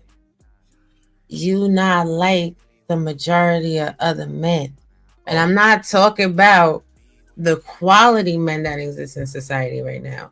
I'm talking about, you know what I'm saying, the goof troop over there that fiends to have outside relationships, that, you know, is solely like, well, are you gonna submit? And you better submit, and you better, yes, I'm saying. That's a whole different caliber of men. Because the grandpa back in the day that was holding it down, he didn't have to ask grandma to submit. She submitted because he was doing what he was supposed to do. Just like the good, like 15-20% of y'all that exist today. Y'all not out here like, well, you better submit to me, because the women in your life just submit because it's a natural order to things. Yeah. But the way social media is set up, just like how these women want to replicate the Cardi B's, the sexy reds, the, you know, whatever it girl on Instagram, I feel like the men want to do the same.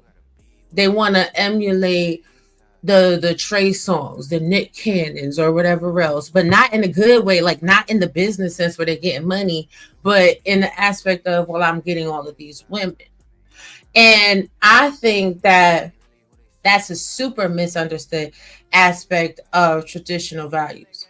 And as the conversation evolves, then they talk about the man back in the day that maybe had a family, you know what I'm saying, that popped up at the funeral.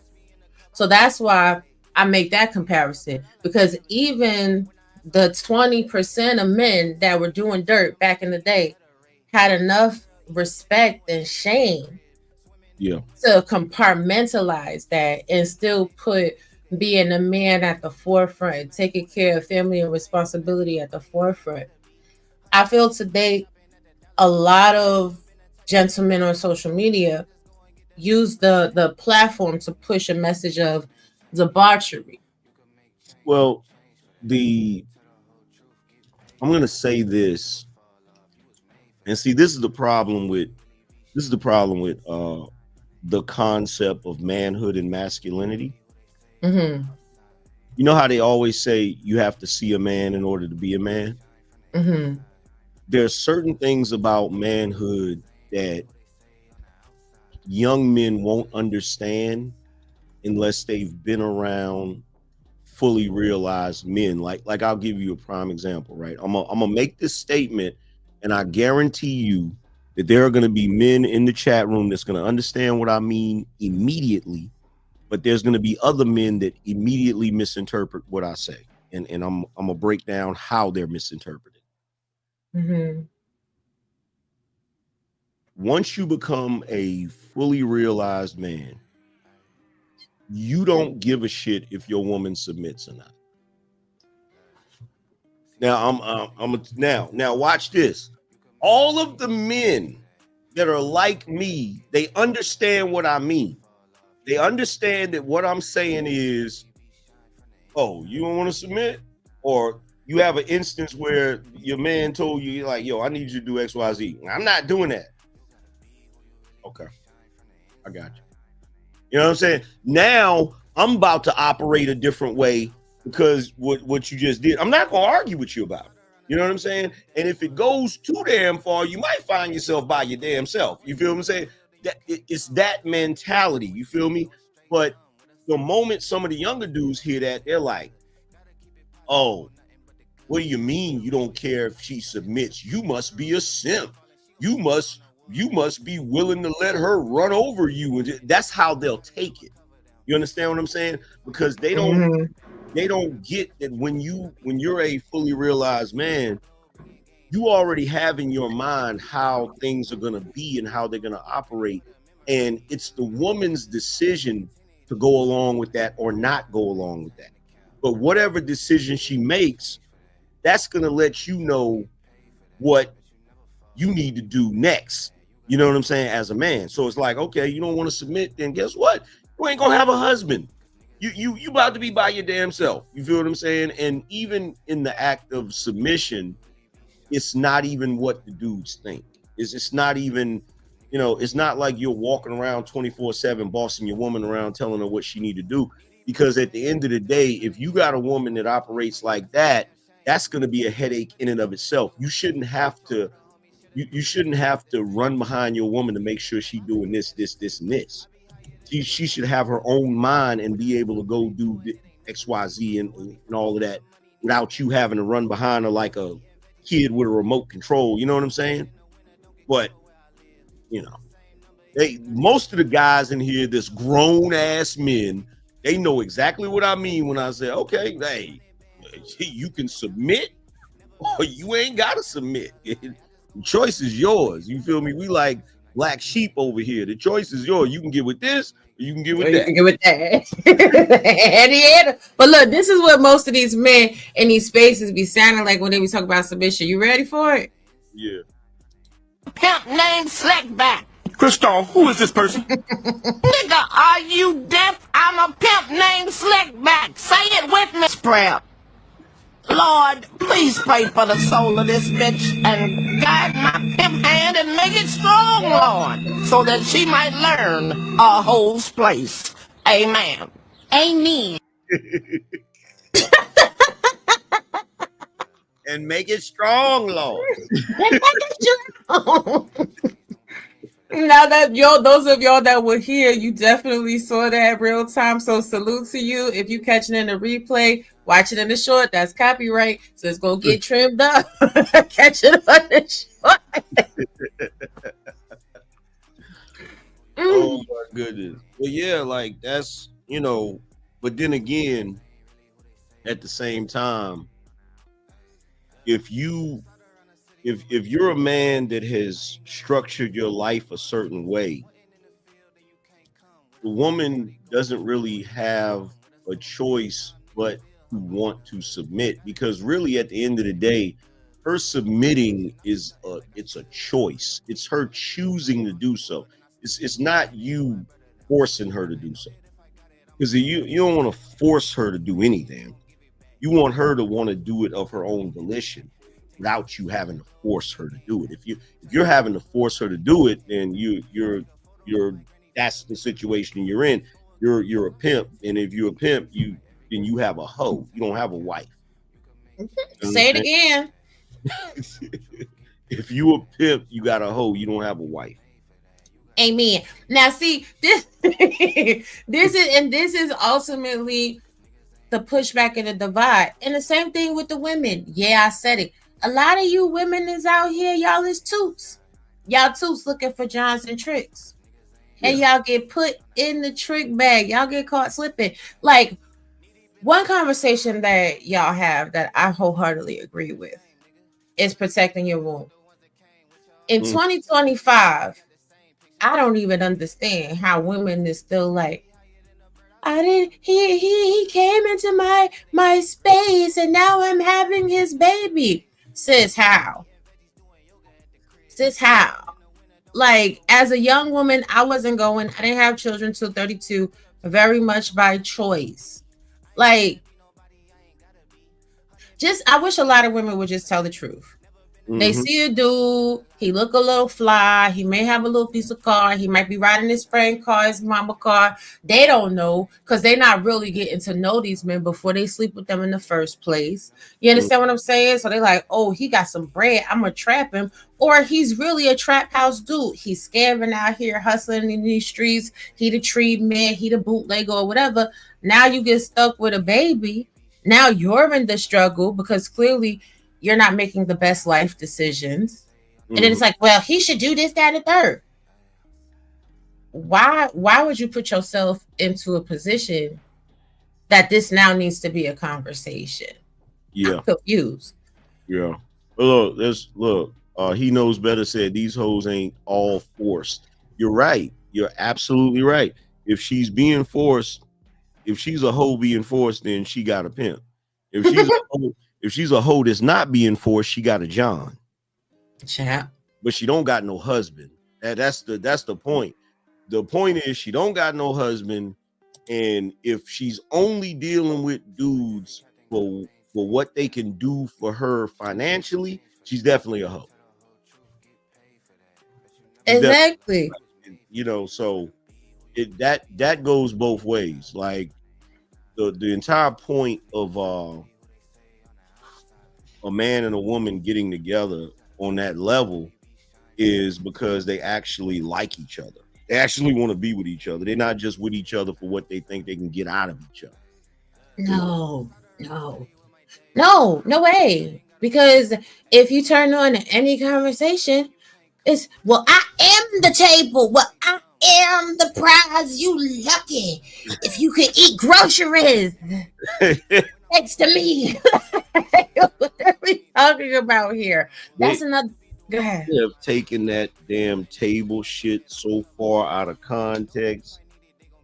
I cringe every time I hear it because they just don't know what they're talking about. Like, it was never about the table. It's never about the table. Like, it's like that commercial when the old lady is putting a bunch of pictures on her wall. And she's like, I just want to show you guys my Facebook. Here are pictures of my grandchildren. And the one lady's like, that's not how that works. That's not how any of this works. Like, every time I hear them say the table, I'm like, bruh, that's not what that was supposed to be. Like, you had a conversation that was had years ago when a certain content creator, I'm not going to say any names, this content creator said, the problem with society is that we have broken the social contract. The thing that men and women agree to do for one another when they come together. He said, eventually what's going to happen if people continue to remain single, if these dudes continue to remain single, eventually the women are going to come back to the table. And we're going to have to renegotiate a new social contract. Somebody heard that shit and they whittled it down to What do you bring to the table? Like, oh my God. Like, bro, it was never that. It was. And now you got people saying, well, I am the table. And it's like, okay. They say they're a table, but they put their juice on a box. It don't make no sense to me. Listen.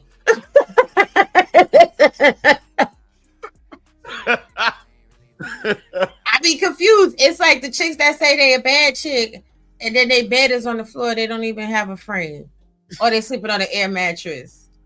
No, you doing bad. Shh, quiet. But what do you say to the critics? Because you have so many of them. My God, today they criticize you from your beard to your talking points to your book to your style of dress. Like, if you breathe to your race, hell, one day you're a Mexican, the next day you're not black. Like, I think this is why I could rock with you, because sometimes you just gotta be like, okay, all that's true. Fuck it. Fuck it.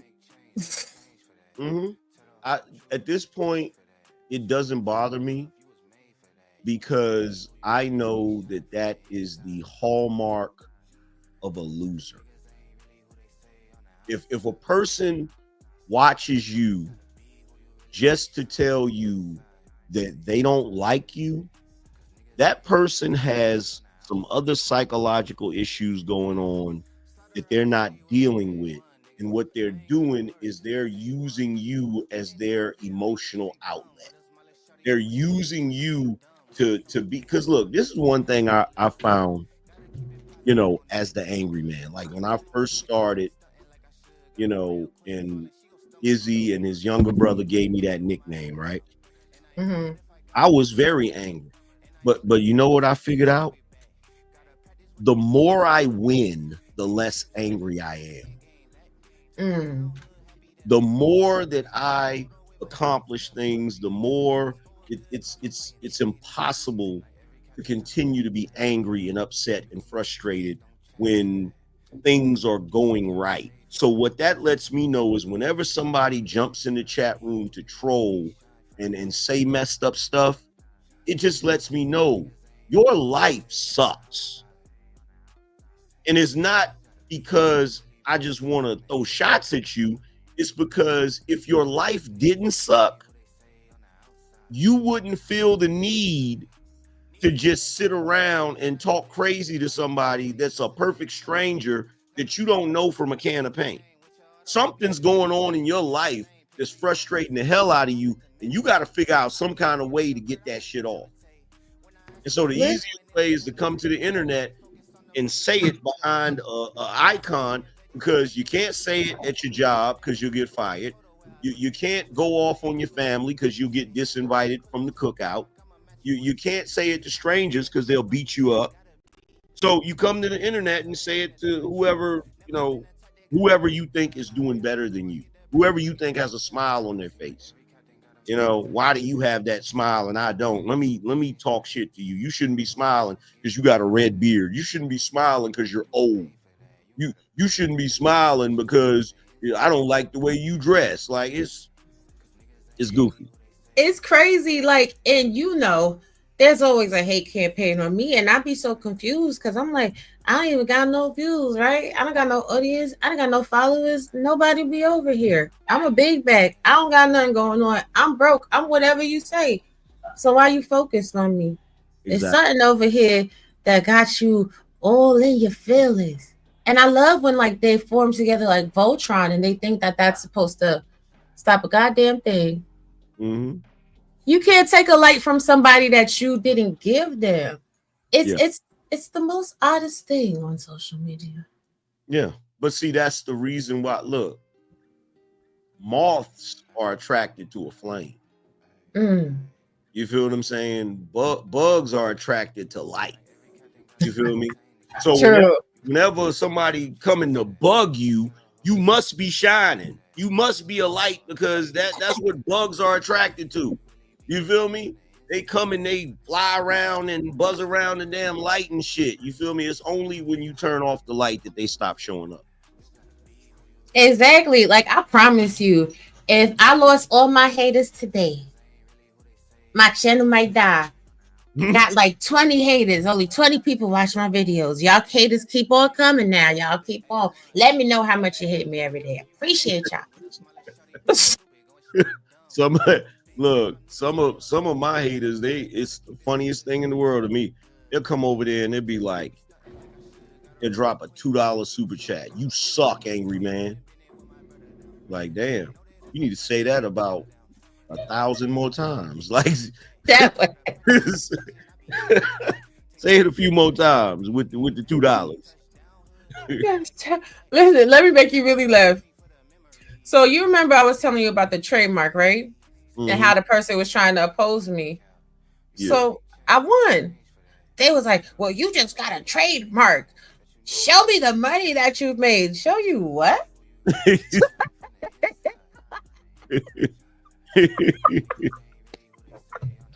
Oh, all you can do is laugh. And I really think it's a New York thing. I think people that are, growing up in New York and growing up with sanity. Mm-hmm. I think if you grew up like in Queens and like Kew Gardens or in Far Rockaway or in Canarsie on the outskirts, really close to the Long Island, then you don't have a strong skin because you grew up too privileged.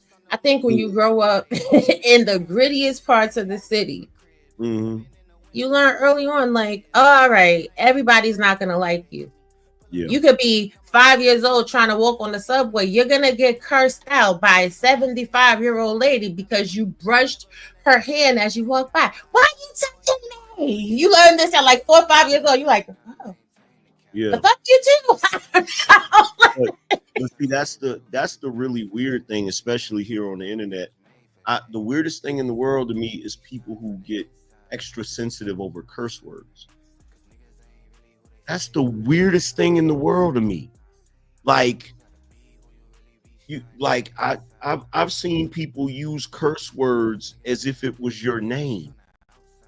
Hey, asshole, what do you think you're doing? Hey, asshole, hey, what do you like? The fuck do you think? Like, when people use curse words, I don't even hear them as curse words. I hear them the same way I hear other regular words.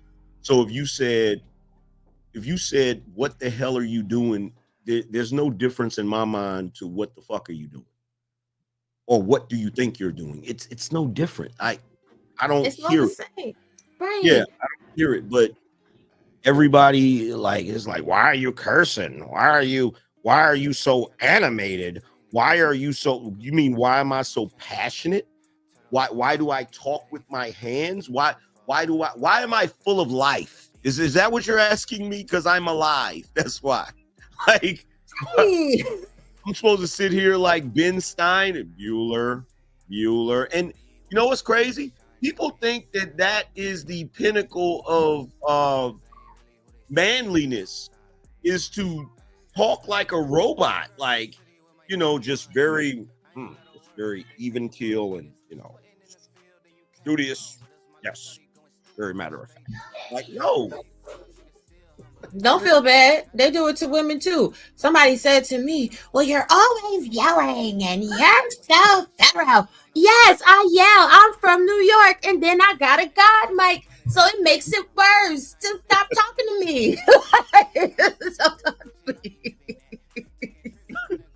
And here's the other thing. It's like, we have to be animated and entertaining because we're actually, whether people like it or not, we're entertainers. We're on YouTube. We're not having a conversation in a freaking doctor's office. Right. We're not at the library. Shh.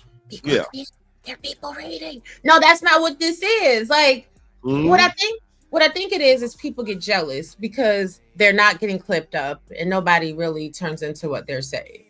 Like, we've been around each other for some years now. One thing's for certain, 12 things for sure. The moment I get to raising my voice, somebody finna clip that. Like, there's so much of my content on so many other people's channels. I feel like, wow. Yeah. So yeah, it's Angryman loses his shit. Angryman crashes out. Angryman screams at the audience. Angryman, and it's like, how many times are you gonna put that title up there before you realize that that is par for the course? It's not something out of the ordinary. It's a normal occurrence. right. Exactly. When they realize that, you know, most New Yorkers talk that shit and we're actually about it. Now, there's a few outliers, ladies and gentlemen. There are a few people that claim New York and they not really from the city.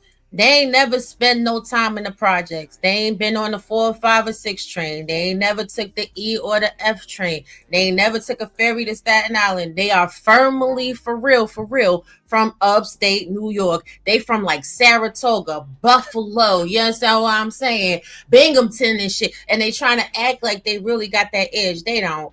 If you from New York proper, yeah, you're gonna be a little like, don't play with me, don't play with it. But Poughkeepsie. Nah, shout out to Poughkeepsie. Salute. I got a couple homies from Poughkeepsie. You got Poughkeepsie, White Plains. Shit, I've heard people talk crazy about Mount Vernon. Yeah, Mount Vernon gets Mount Vernon, Yonkers, Ossining, Newburgh. It'd be like, yo, like anybody that is like for instance, like my wife, born and raised in New York. If somebody says, yeah, I'm from New York, and she asks like, where you from, and they be like, if they say anything other than the 5 boroughs, she be like, get the fuck out of here. Like, she immediately. Right, Mayor Pack.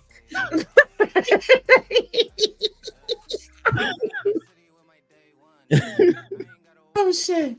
Whew. But okay. Yo, shout out to Mount Vernon though. Shout out to Mount Vernon. Shout out to Yonkers, all of that up that way. You feel me? Yes. Lower Westchester is really the 6th borough of New York City.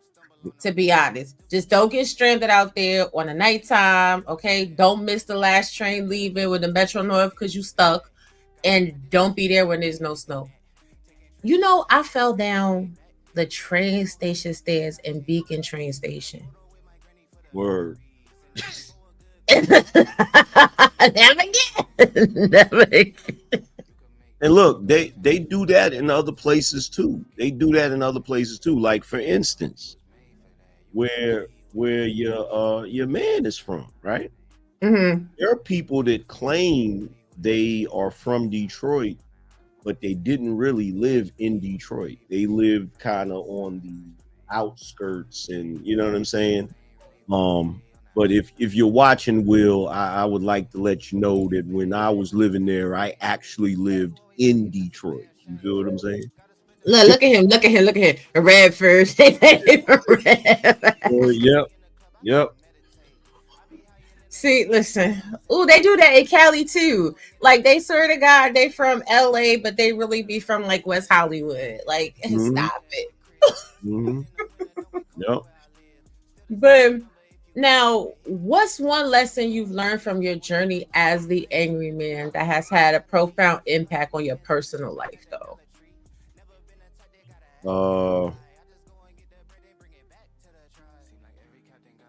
I've learned to appreciate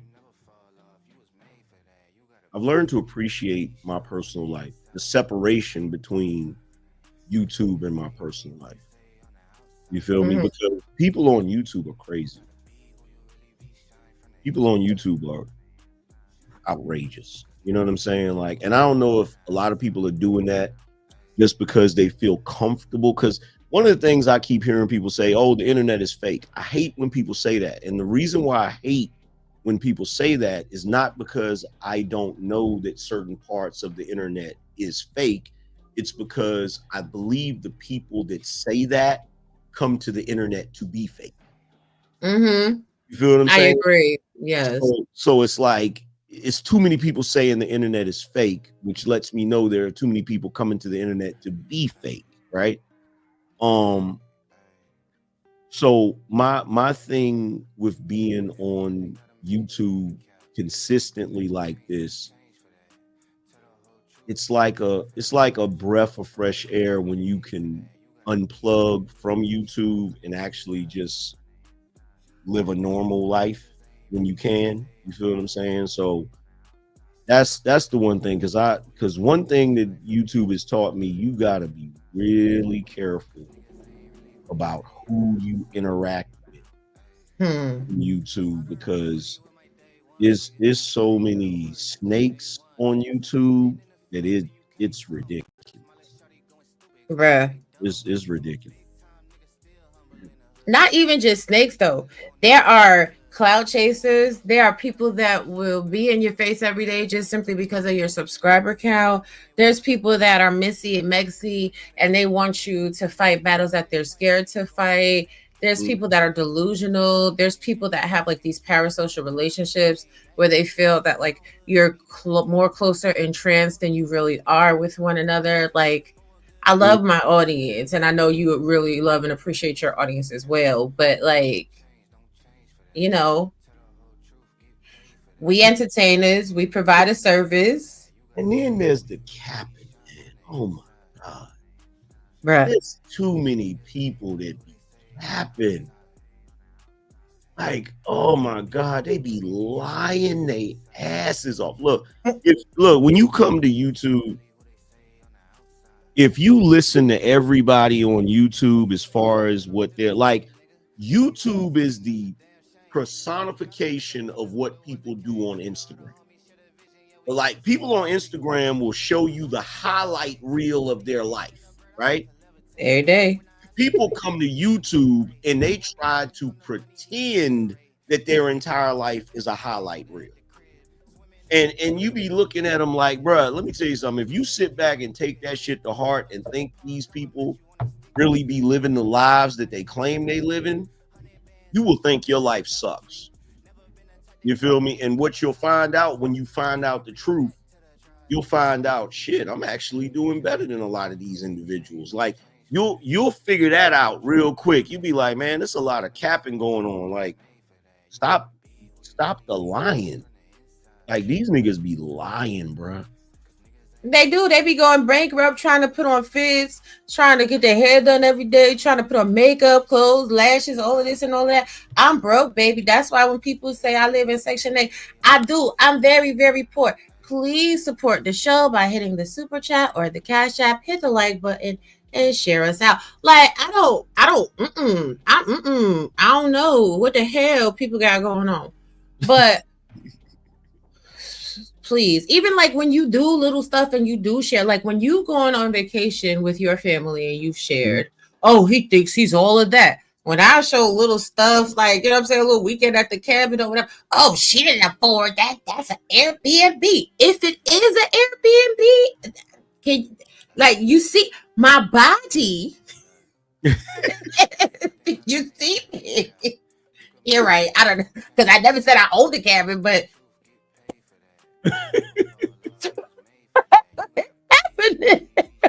But it's because that goes back to the thing about the trolls again. It's because there's people that will see you do something and then they'll say inside their head, damn, I wish I could do that. But that's not the way it comes out. It comes out like they have to figure out some kind of way to discredit it, to rationalize it in their brain, like, yo, that place you went wasn't that nice. And it's like, okay, I enjoyed it. Like, I enjoyed it. It was fun when I went. Like, you know, it is what it is. But you go on expensive ass trips and nobody cares. You care. That's just to me. But yeah, all right, you got it.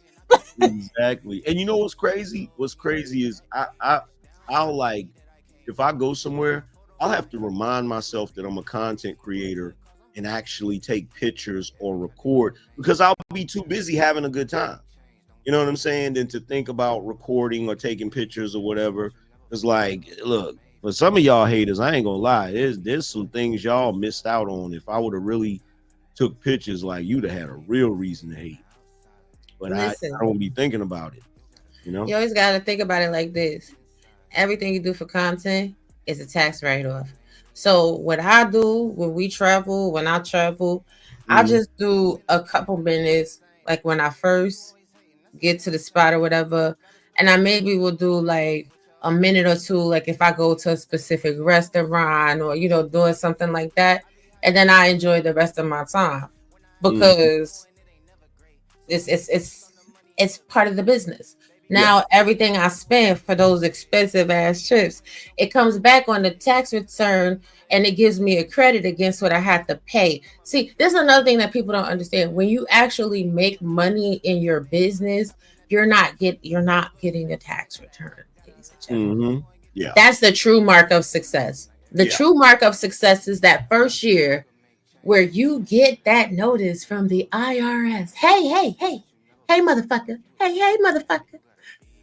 You didn't give us no money all year, so now you need to pay us $12,000 in taxes. You'd be like, what the fuck? A good year, if you're in business for yourself, a good year is when you have your payroll set up to where you pay yourself a certain amount goes to your taxes, and then you have all of your deductions and all of your write-offs, and then you do your taxes and you broke even. That's a good year. That's a good year. Yeah, that is a good year. That's a good year. But I'm telling you, most of y'all first couple years in business, you gonna owe some taxes. But if you need an accountant or a bookkeeper, holla at your girls. I do got that skill set. Equity accounts and everything else. I get you right. But I don't do anything. Shout out to the Butterfly Progressive trademark. It's an umbrella. But let me stop, child. Tell me something that your audience might not know, but will help them to better understand the man behind the name. Because let me tell you something. Let me tell you something, Angryman. I don't really think you're that angry. Yeah, it's funny because that's what I was getting ready to say. I'm not as angry as y'all think I am. In other words, I have the ability to look extremely angry and sound extremely angry in the moment that I'm making content, and I'm not really angry. So, I even have the ability to do it if I'm on a panel with somebody. I can appear to be really angry, but when it comes to the topic, I really don't give a shit. Like after I get off of the stream, I'm gonna go and probably watch Rick and Morty and eat some ice cream, and I'm not even gonna be thinking about what just transpired. So some of the anger is performative. Some of it, you feel what I'm saying? But listen, I'm not mad at you because you know what? Truth be told, while they think I be yelling, I be angry. Sometimes I gotta turn my gain all the way up on my mic, turn the volume all the way up because I really be talking just like this. And I be thinking I'm mad as shit. I'll be over here. That's when I be behind my avatar geeking. I just be like, and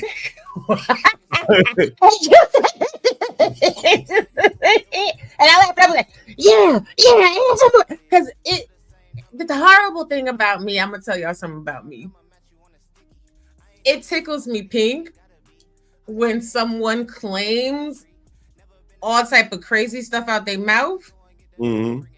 And then they get mad. I'm like, damn, you feel that way about me, and I have the ability, I have that much power over you to make you mad. Like, see how mad you can get when you bust the bustle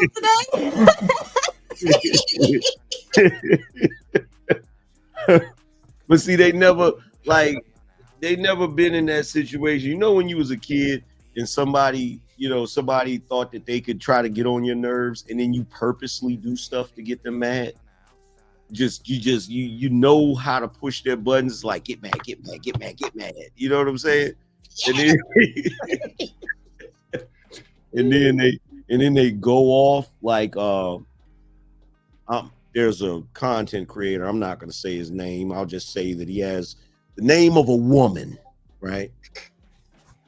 We were having this debate, and I knew eventually I was gonna get him to get mad. And he he just went off. He's like, "Get you, that's your problem. That's why your beard got all them chemicals in it, and you dress like a teenager." And I'm sitting there thinking in my mind, yeah, nigga, you mad, ain't you? You really mad now, ain't you? You mad. You angry. Yeah. That boy was so mad about that.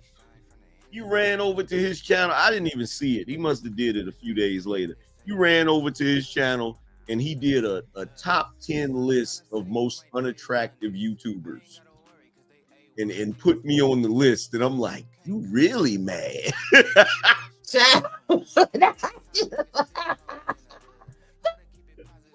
I can't. Oh. But did you hear? That's just like the one diaper booty girl. She would run around and be like, "And trying to holler at me." Everybody's like, "But no, he didn't."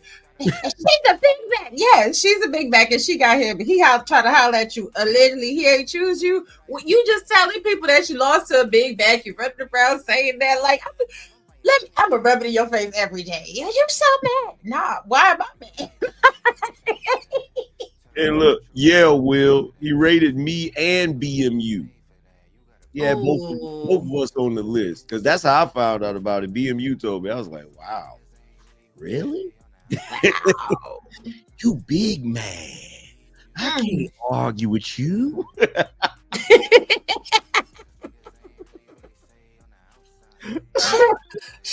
Oh my gosh, you guys, I am not playing with him today, okay? But let me show thanks for Omni and his super chat, and those of you that have hit the Cash App, because my child has stolen my phone and he's back over here. Let me show y'all a little love, and then we will be right back. Hi, I'm from outer space. I got Milky Way for blood, evolution in my veins. I'm gone, I've been far away. I'm illuminated now, make a move, start waves. I've been dreaming about flying for a long time. I had a vision from the birds, they want a coastline. Yeah, artificially intelligent way. I'm your future, past and present. I'm a fine line, yeah, I'm a missing link of this illusion. I am not really here, I'm an intrusion. I don't swim or sink, I just float. I don't need gravity, I just need growth. Oh, when I move, it's an earthquake rumble. I won't ever fall, never stumble. And I don't need to be humble. Break down walls like Jericho crumble. Hey, and we is back. Now, you see we done switched up the background again. Because I be like, and you be like, and they be like, everybody has so much to say about the Angryman. Instead of just asking you, do you see yourself branching out into other platforms or projects, maybe like documentaries and podcasts, more books? What's going on? I think I'm gonna do another book sooner or later. About masculinity. And I think eventually, I think once I hit 1 million subs, I think I'm really gonna start looking into trying to do some sort of live show. Especially after what I heard about tonight's conversation and what that nigga was charging for tickets. I'm like, damn, you can get that. So I'm gonna look into that, you know what I'm saying? But if I do something like that, it's gonna be way more structured, you know. But probably something like that, if anything. I think that definitely would be dope. Honestly, I think even right now, if you did something like that, you would do real well with the tickets. Yeah. And plus, I know your VIP package would be a little bit better. I mean, I've never heard of people leaving people standing in the VIP, and if you just don't get there on time, that is your VIP experience. When I heard that, I was like, wow, that's crazy. That's crazy. But yeah, something like that, you know. But other than that, like I've been where I've gotten to now, I'm enjoying because I was able to, you know, there's a certain section that I come from that I call the black hole of YouTube. And I was able to pull myself out of that section. And so now I have a higher quality audience. In fact, a lot of my audience members, they don't even remember, or excuse me, they haven't been around long enough to know about all of the BS of the past. So I'm finally in that space where I can just do my shows and I'm not caught up in nobody's foolishness. You know what I'm saying? Mm-hmm. And I'm trying to make sure that I don't get caught up in nobody's foolishness, because I don't know if you noticed, but I rarely ever do, like, I don't do the summer jam screen anymore. Mm-hmm. Like, which I used to do a lot. I used to just, every time I had an issue with somebody, I would roast the shit out of them. But, you know, I've gotten to the point where it's like, you know what? I'm not getting into no back and forths with nobody. I'm going to just do my content and keep it moving, you know?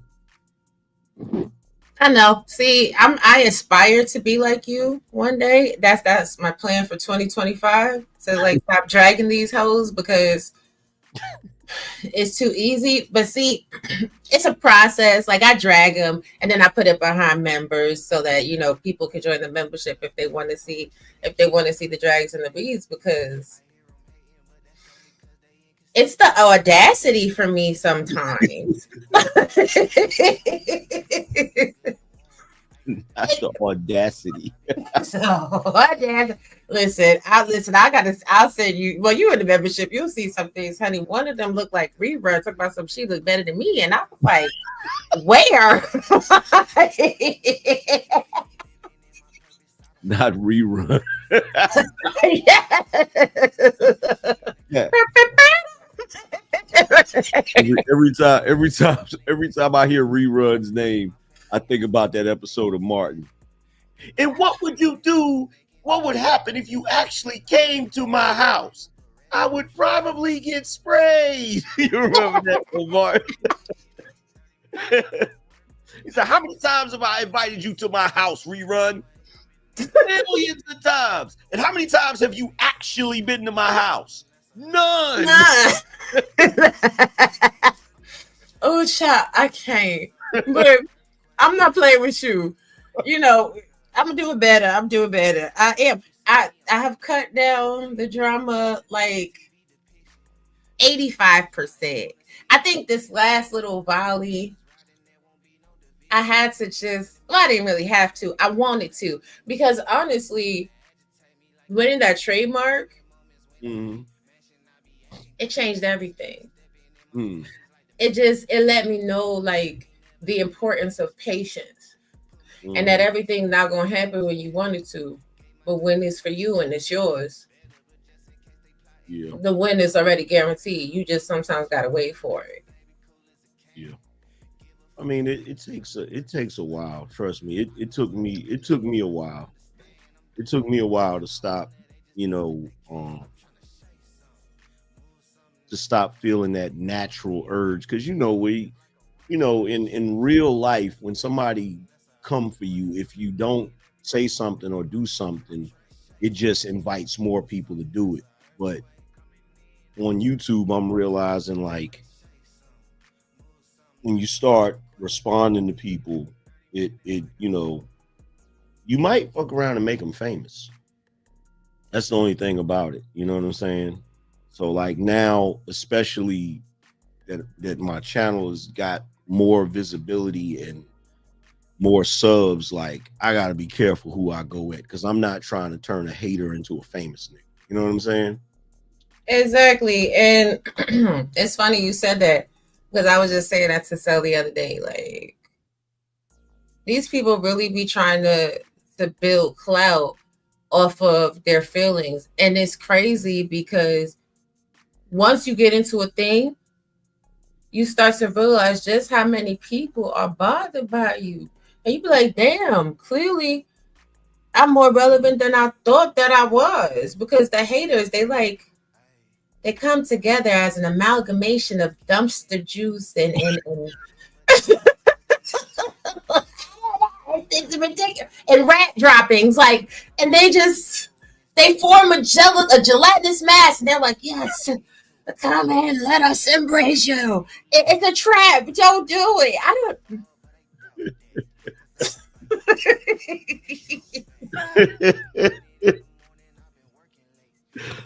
Oh, God. Top 2 things that made me laugh very hard this week. Well, now she can't say that. Sally, what's her? I'm like, do you understand this is a sexy, red-blooded American man? I'm sure he's wanted plenty of women. Like, the level of insecurity is insane. And when they said that you and I weren't friends, he doesn't even like her. Yes.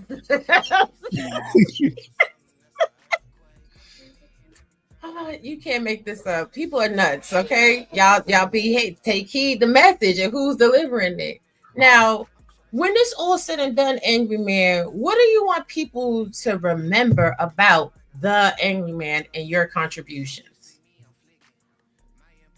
I want them to remember that the Angryman spoke up about societal issues facing men when most men were afraid to say something. Most men were afraid. See, nowadays, everybody jumps online and everybody got an opinion about relationships, and everybody got an opinion about what women should do and what men would do and what men should do and all of that crap. But when I first started, these niggas was scared to talk about any of this stuff. Afraid to talk about this stuff. So guys like me, because I wasn't the only one, but guys like me, we kind of stuck our neck out there. And you know, there's some guys that stuck their neck out there, but they never put their face on it. Like from day one, everybody could see my face. You know what I'm saying? So I didn't have no other options once I started doing this, because once you put yourself out there like that, you might as well give up on working in corporate America.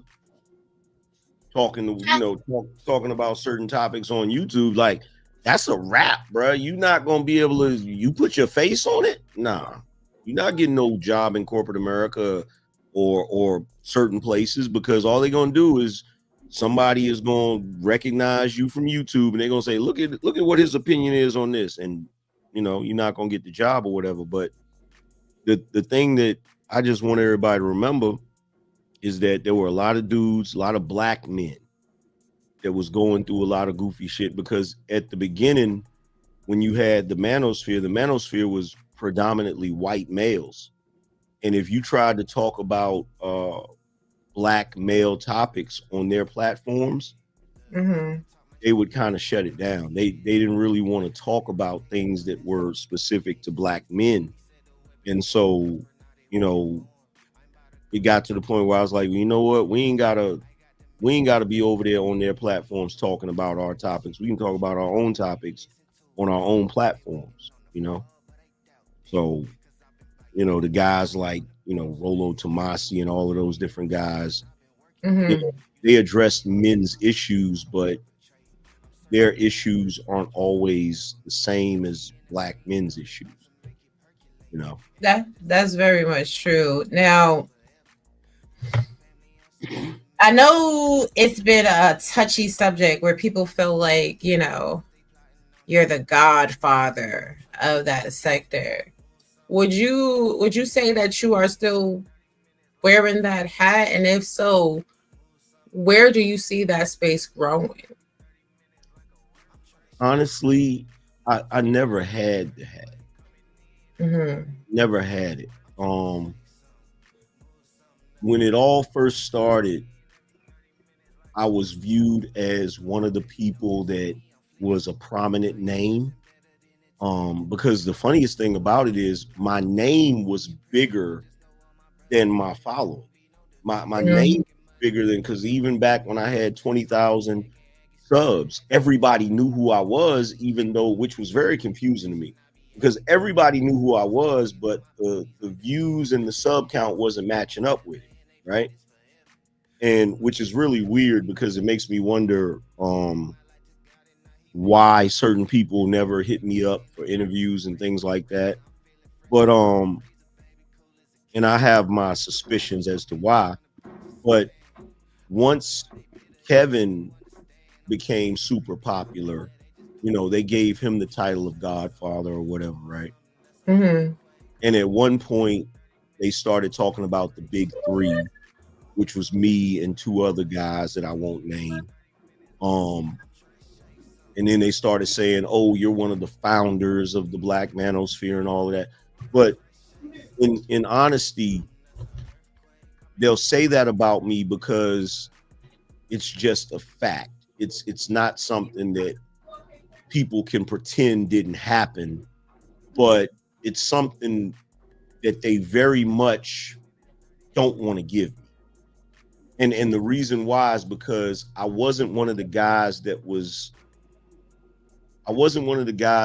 just a staunch defender of men to the point where I would overlook the flaws of men and just say it's all on the women, right? So because I kind of came with more of a balance, they never wanted to give me that title. You feel me? Because in all honesty, in that space, right, I initially thought that it was guys talking about their experiences and, you know, what they went through. And there's a lot of raging going on in that space. So if you're not a guy that's here for the purposes of just blaming everything on women, doesn't matter how big you get, they're not going to give you the crown. Like, I'm looked at as a traitor in the space. I'm looked at as a pariah to the space. Because they wanted me to be what Kevin Samuels was, or what Fresh and Fit is, or what any of these guys that just rail on the women and champion the men without any type of critique of the men. That's what they wanted me to be. Mm-hmm. Not who I am.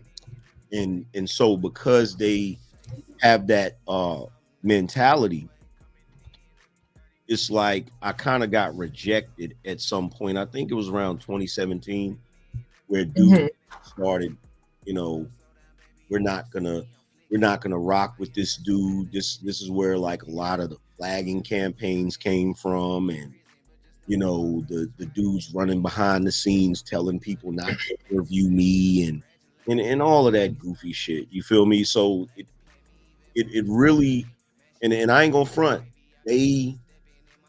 a lot of them succeeded in slowing down my growth or my rise. But what ended up happening is I found a different avenue to get more exposure, which was the YouTube shorts. And so once that happened and people are like, yo, I actually like, you know, there actually are more people out here in the world that have the same balanced view as me, as opposed to that particular view. Because when it comes to that sector, and you can only grow a channel so big with that sector, because there isn't a whole bunch of people that just have that mentality of, well, it's all women's fault. Because what ends up happening is if a guy is an audience member and he feels like it's all women's fault and he's raging, that changes the moment he gets in a relationship. You know what I'm saying? That changes the moment his circumstances change.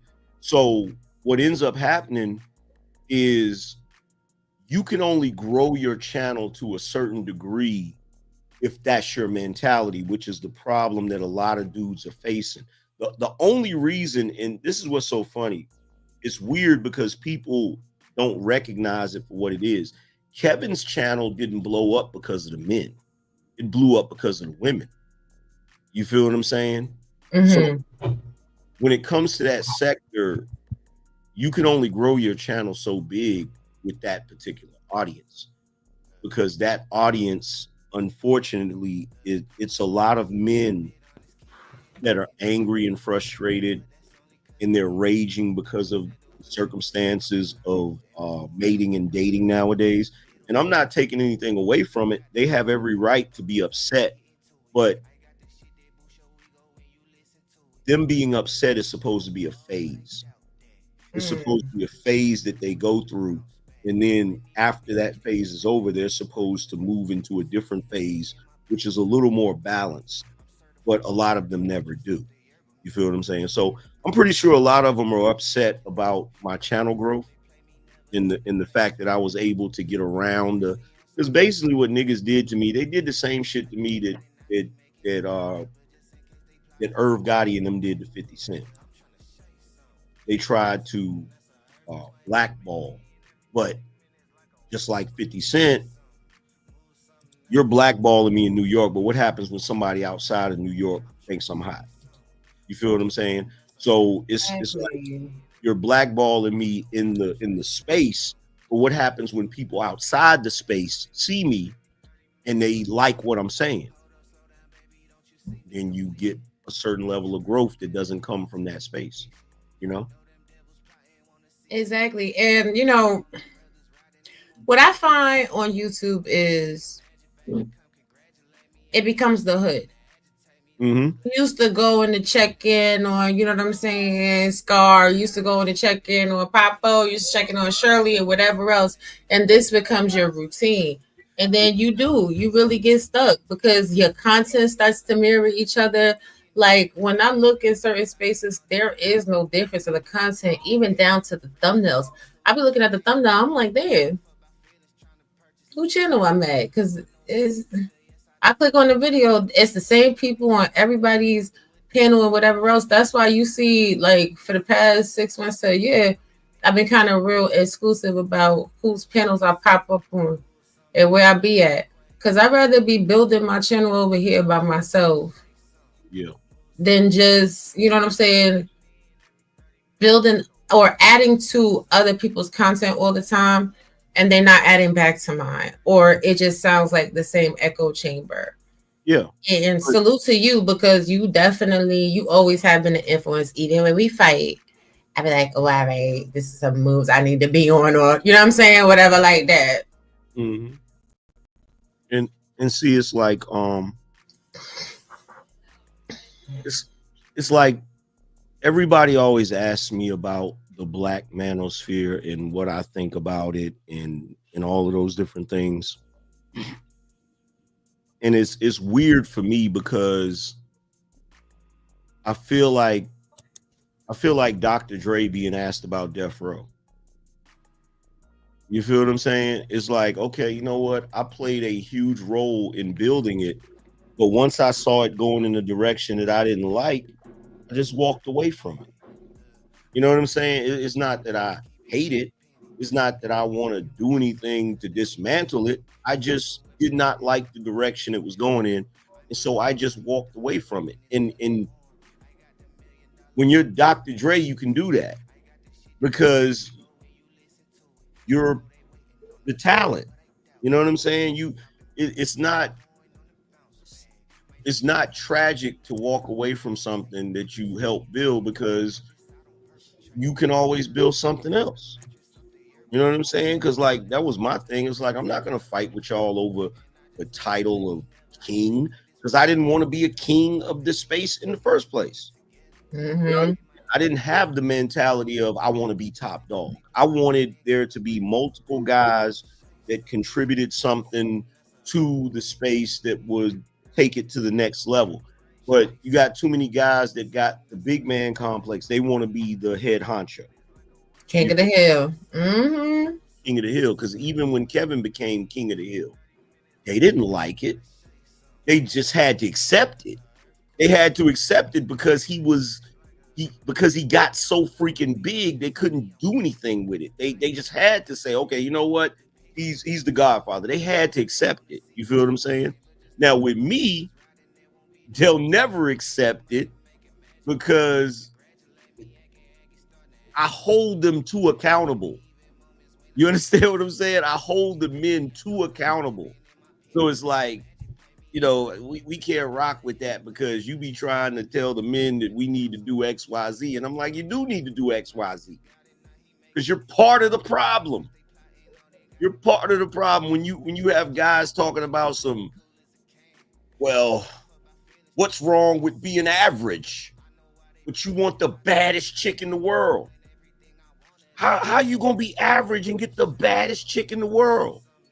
The baddest chicks go after dudes that are if a woman is bad, her value initially up front is off of her looks.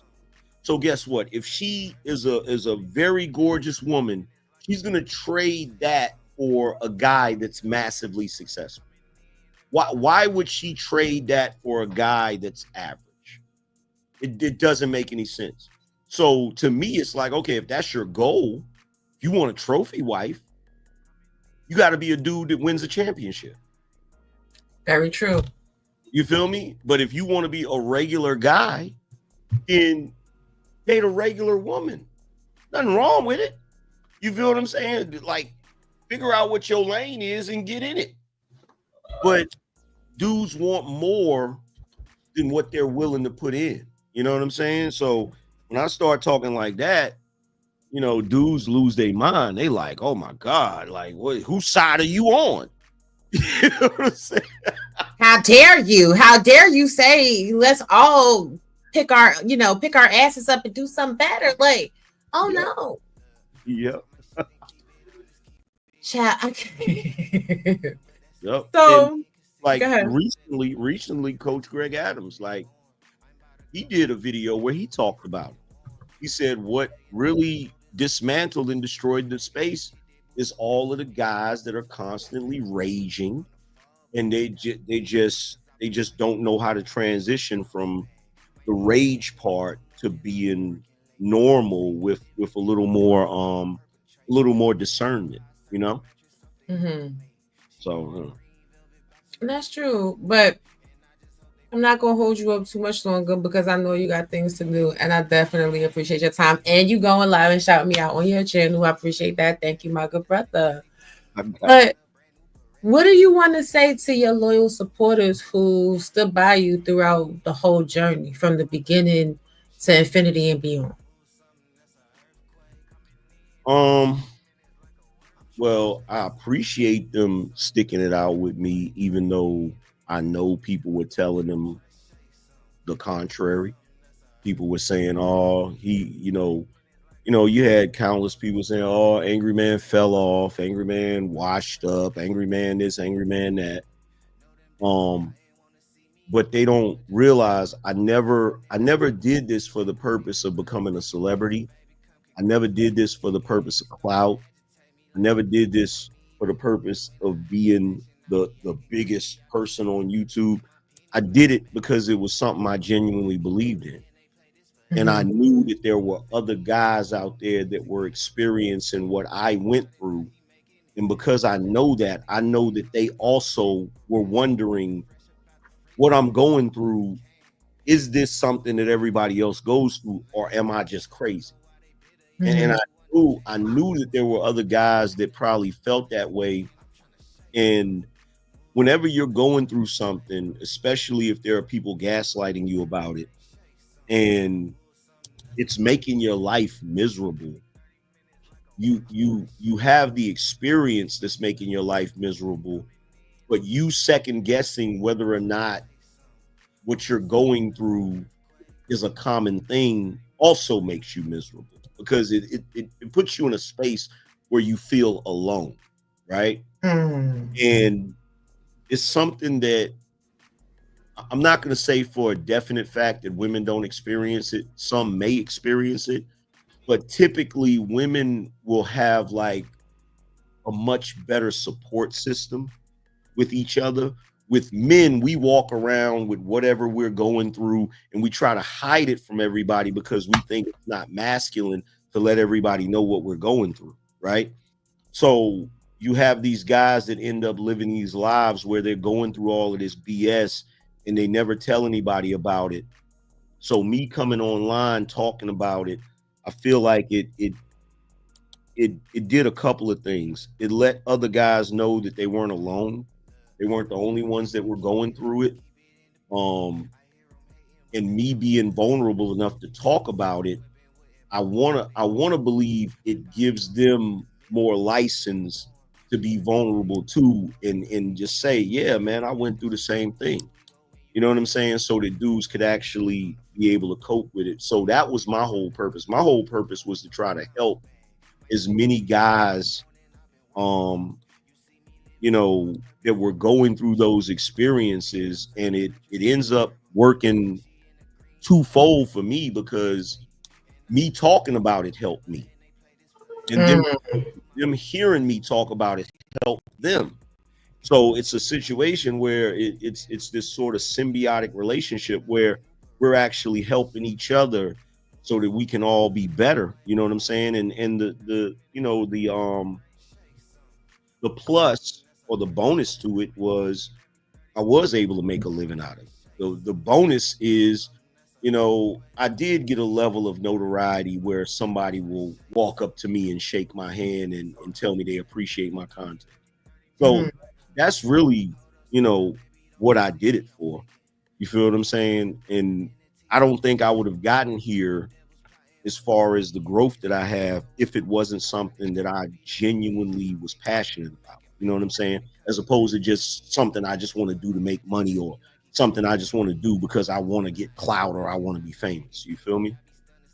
I do. You also have a little sister that's finna rob you. As soon as I'm telling you right now, I'm robbing you for your coat. You got the coldest coat game on YouTube, my guy. Why you be stunting on these people like this? What's up with that? No, I had like a year where I just, every time I saw a fly coat, I bought it. Because you know, when you younger, right? When you younger, you see rappers or you see celebrities, like they always got the flyest coats or whatever. But when you younger and you ain't really got bread like that, you can only afford one fly coat. So in the wintertime, you got that one fly coat. So you wear it till it die. Every time I saw a fly coat, I was like, yo, I'm grabbing that right there. There's one that got away from me. There's one that got away from me, and I wish I would have bought it. I was gonna buy it, but I didn't want to spend the bread on it. I had the money, and I'm like, nah, I'm not gonna do it. It was a chinchilla. Oh God. And I was like, damn, I should have bought that coat.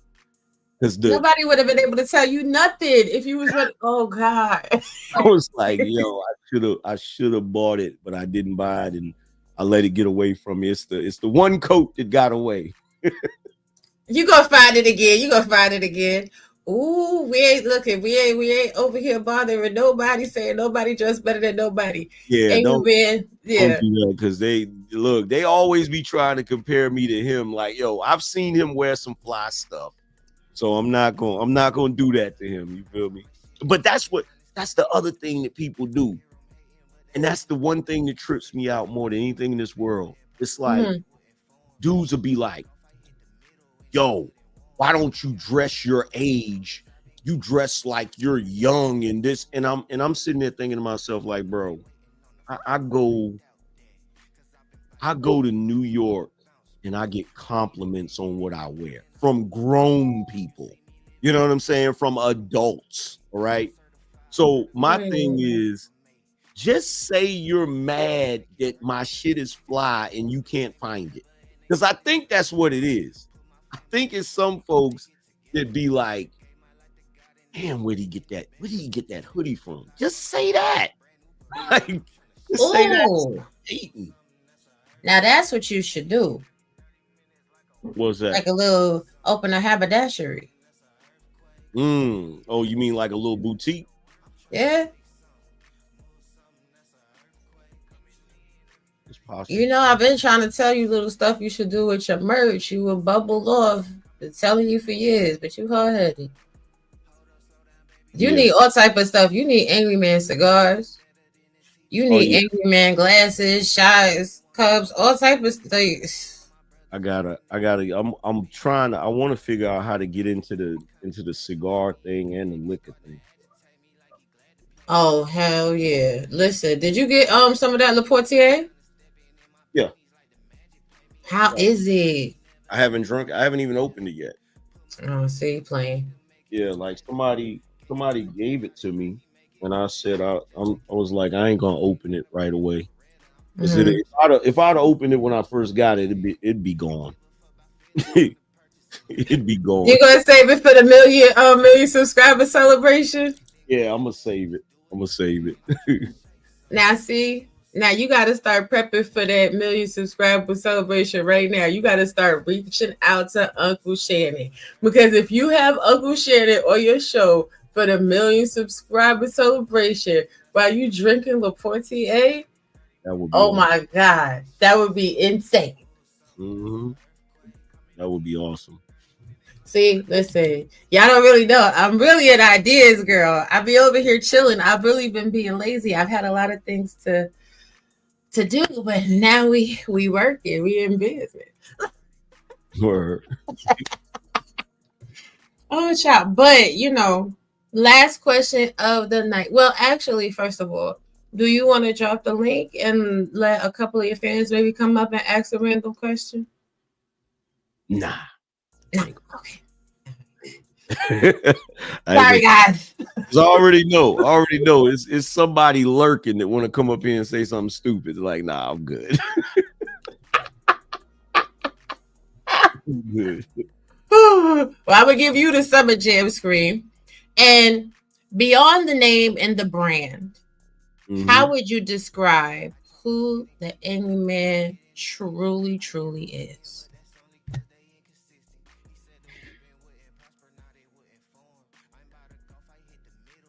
Say the question again. Beyond, he said, wait a minute, you trying to get me? Beyond the name and the brand, how would you describe who the Angryman truly is? Like beyond all of this, like, you know what I'm saying? We love you with the beard and the fussing at people with your cigar. Also, somebody wanted to know what type of cigars you smoke. But beyond all of that, what you want your audience to know about who you truly are? I'm just a dude that wants to be remembered in the annals of history. That's it. I'm a dude that wants to, as my elders put it, I want to leave the world in a better place than I found. Solid. That's some righteous shit. Well, I want to thank you for joining me today. I'm going to put you in the bag and I'm going to say goodnight to the people. I hope you enjoyed yourself. I hope you enjoyed this interview. Appreciate you having me, as always. Yes. Salute. Thank you. To everybody that came out, I hope you guys had an amazing time. I hope you found out something new about the Angryman. Don't clip my stuff, but feel free to watch it, catch a replay, share it with a friend, and we will catch you in the next one. Also, make sure you check out the Villain Unveiled playlist, which is where you will find this content. Remember, fly free because it's a privilege, and don't be nice, be naughty. Take care. Hey, they act like they ain't know. Guess I gotta hit them with an update. Okay. I been getting to it when I'm up late. Hit a nigga when you at the front gate. They act like they ain't know. Guess I gotta hit them with the update. Really with it, I ain't got a pump fade. Killer flow and hit them with the one take. Act like they ain't know. Guess I gotta hit them with the update. Okay. I been getting to it when I'm up late. Yes, hit a nigga when you at the front gate. Act like they ain't know. Guess I gotta hit them with the update. Really with it, I ain't got a pump fade. Killer flow and hit them with the one take. Please tell me what's to them boys. I know they ain't talking about me. Hold up. All up in a nigga DMs for the feature. I know they ain't talking about free. Shorty, no lie, no leap. I ain't gonna lose no sleep. You don't hop in this Jeep. What you gonna sow, you gonna reap. Bet I'm gonna kill what I eat by the end of this beat. Put a little honey in my tea. Put a little pep in your step. I bet on my soul we feast. Bet you don't go, I bet you don't know these freaks. Got a hit in that note on key. Put it on, baby. me on God on me. Fuck nigga, you not no G. I be in the spot low key. I been at the crib, probably wonder how I got your key. They act like they know. Guess I gotta hit them with the update. I been getting to it when I'm up late.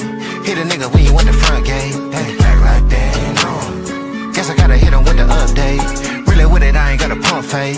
Killer flow and hit them with the one take. Act like they know. Guess I gotta hit them with the update. I been getting to it when I'm up late. Hit a nigga when you at the front gate. Act like that, no. Guess I gotta hit him with the update. Really with it, I ain't got a pump fade. Killer flow and hit him with the one take. Please tell me what's to these lanes, they must be out of their mind. Must be. All up in a nigga face tryna hit a blunt, I know he ain't talking about mine. Put in that work on my grind, put in that purp in my lung, I'm putting that work on her spine. Put a little drink on my tab, long as she working that back, I ain't hurting, I'm fine. I bet I go earn it right back. Nigga just hit up my jack, got him working my line, I stay in my lane. I ain't even tripping off yours, I'm too damn worried about mine. You not on no ride, nigga ain't having no motion, we so damn tired of your lies. I ain't one of your guys, niggas can't fit in my shoes, little buddy, them not of your size. They act like they ain't know. Guess I gotta hit them with an update. I been getting to it when I'm up late. Hit a nigga when you at the front gate. They act like they ain't know. Guess I gotta hit them with the update. Really with it, I ain't got a pump fade. Killer flow and hit them with the one take. Act like they ain't know. Guess I gotta hit them with the update. I been getting to it when I'm up late. Hit a nigga when you at the front gate. Act like they ain't know. Guess I gotta hit them with the update. Really with it, I ain't got a pump fade. Killer flow and hit him with the one take.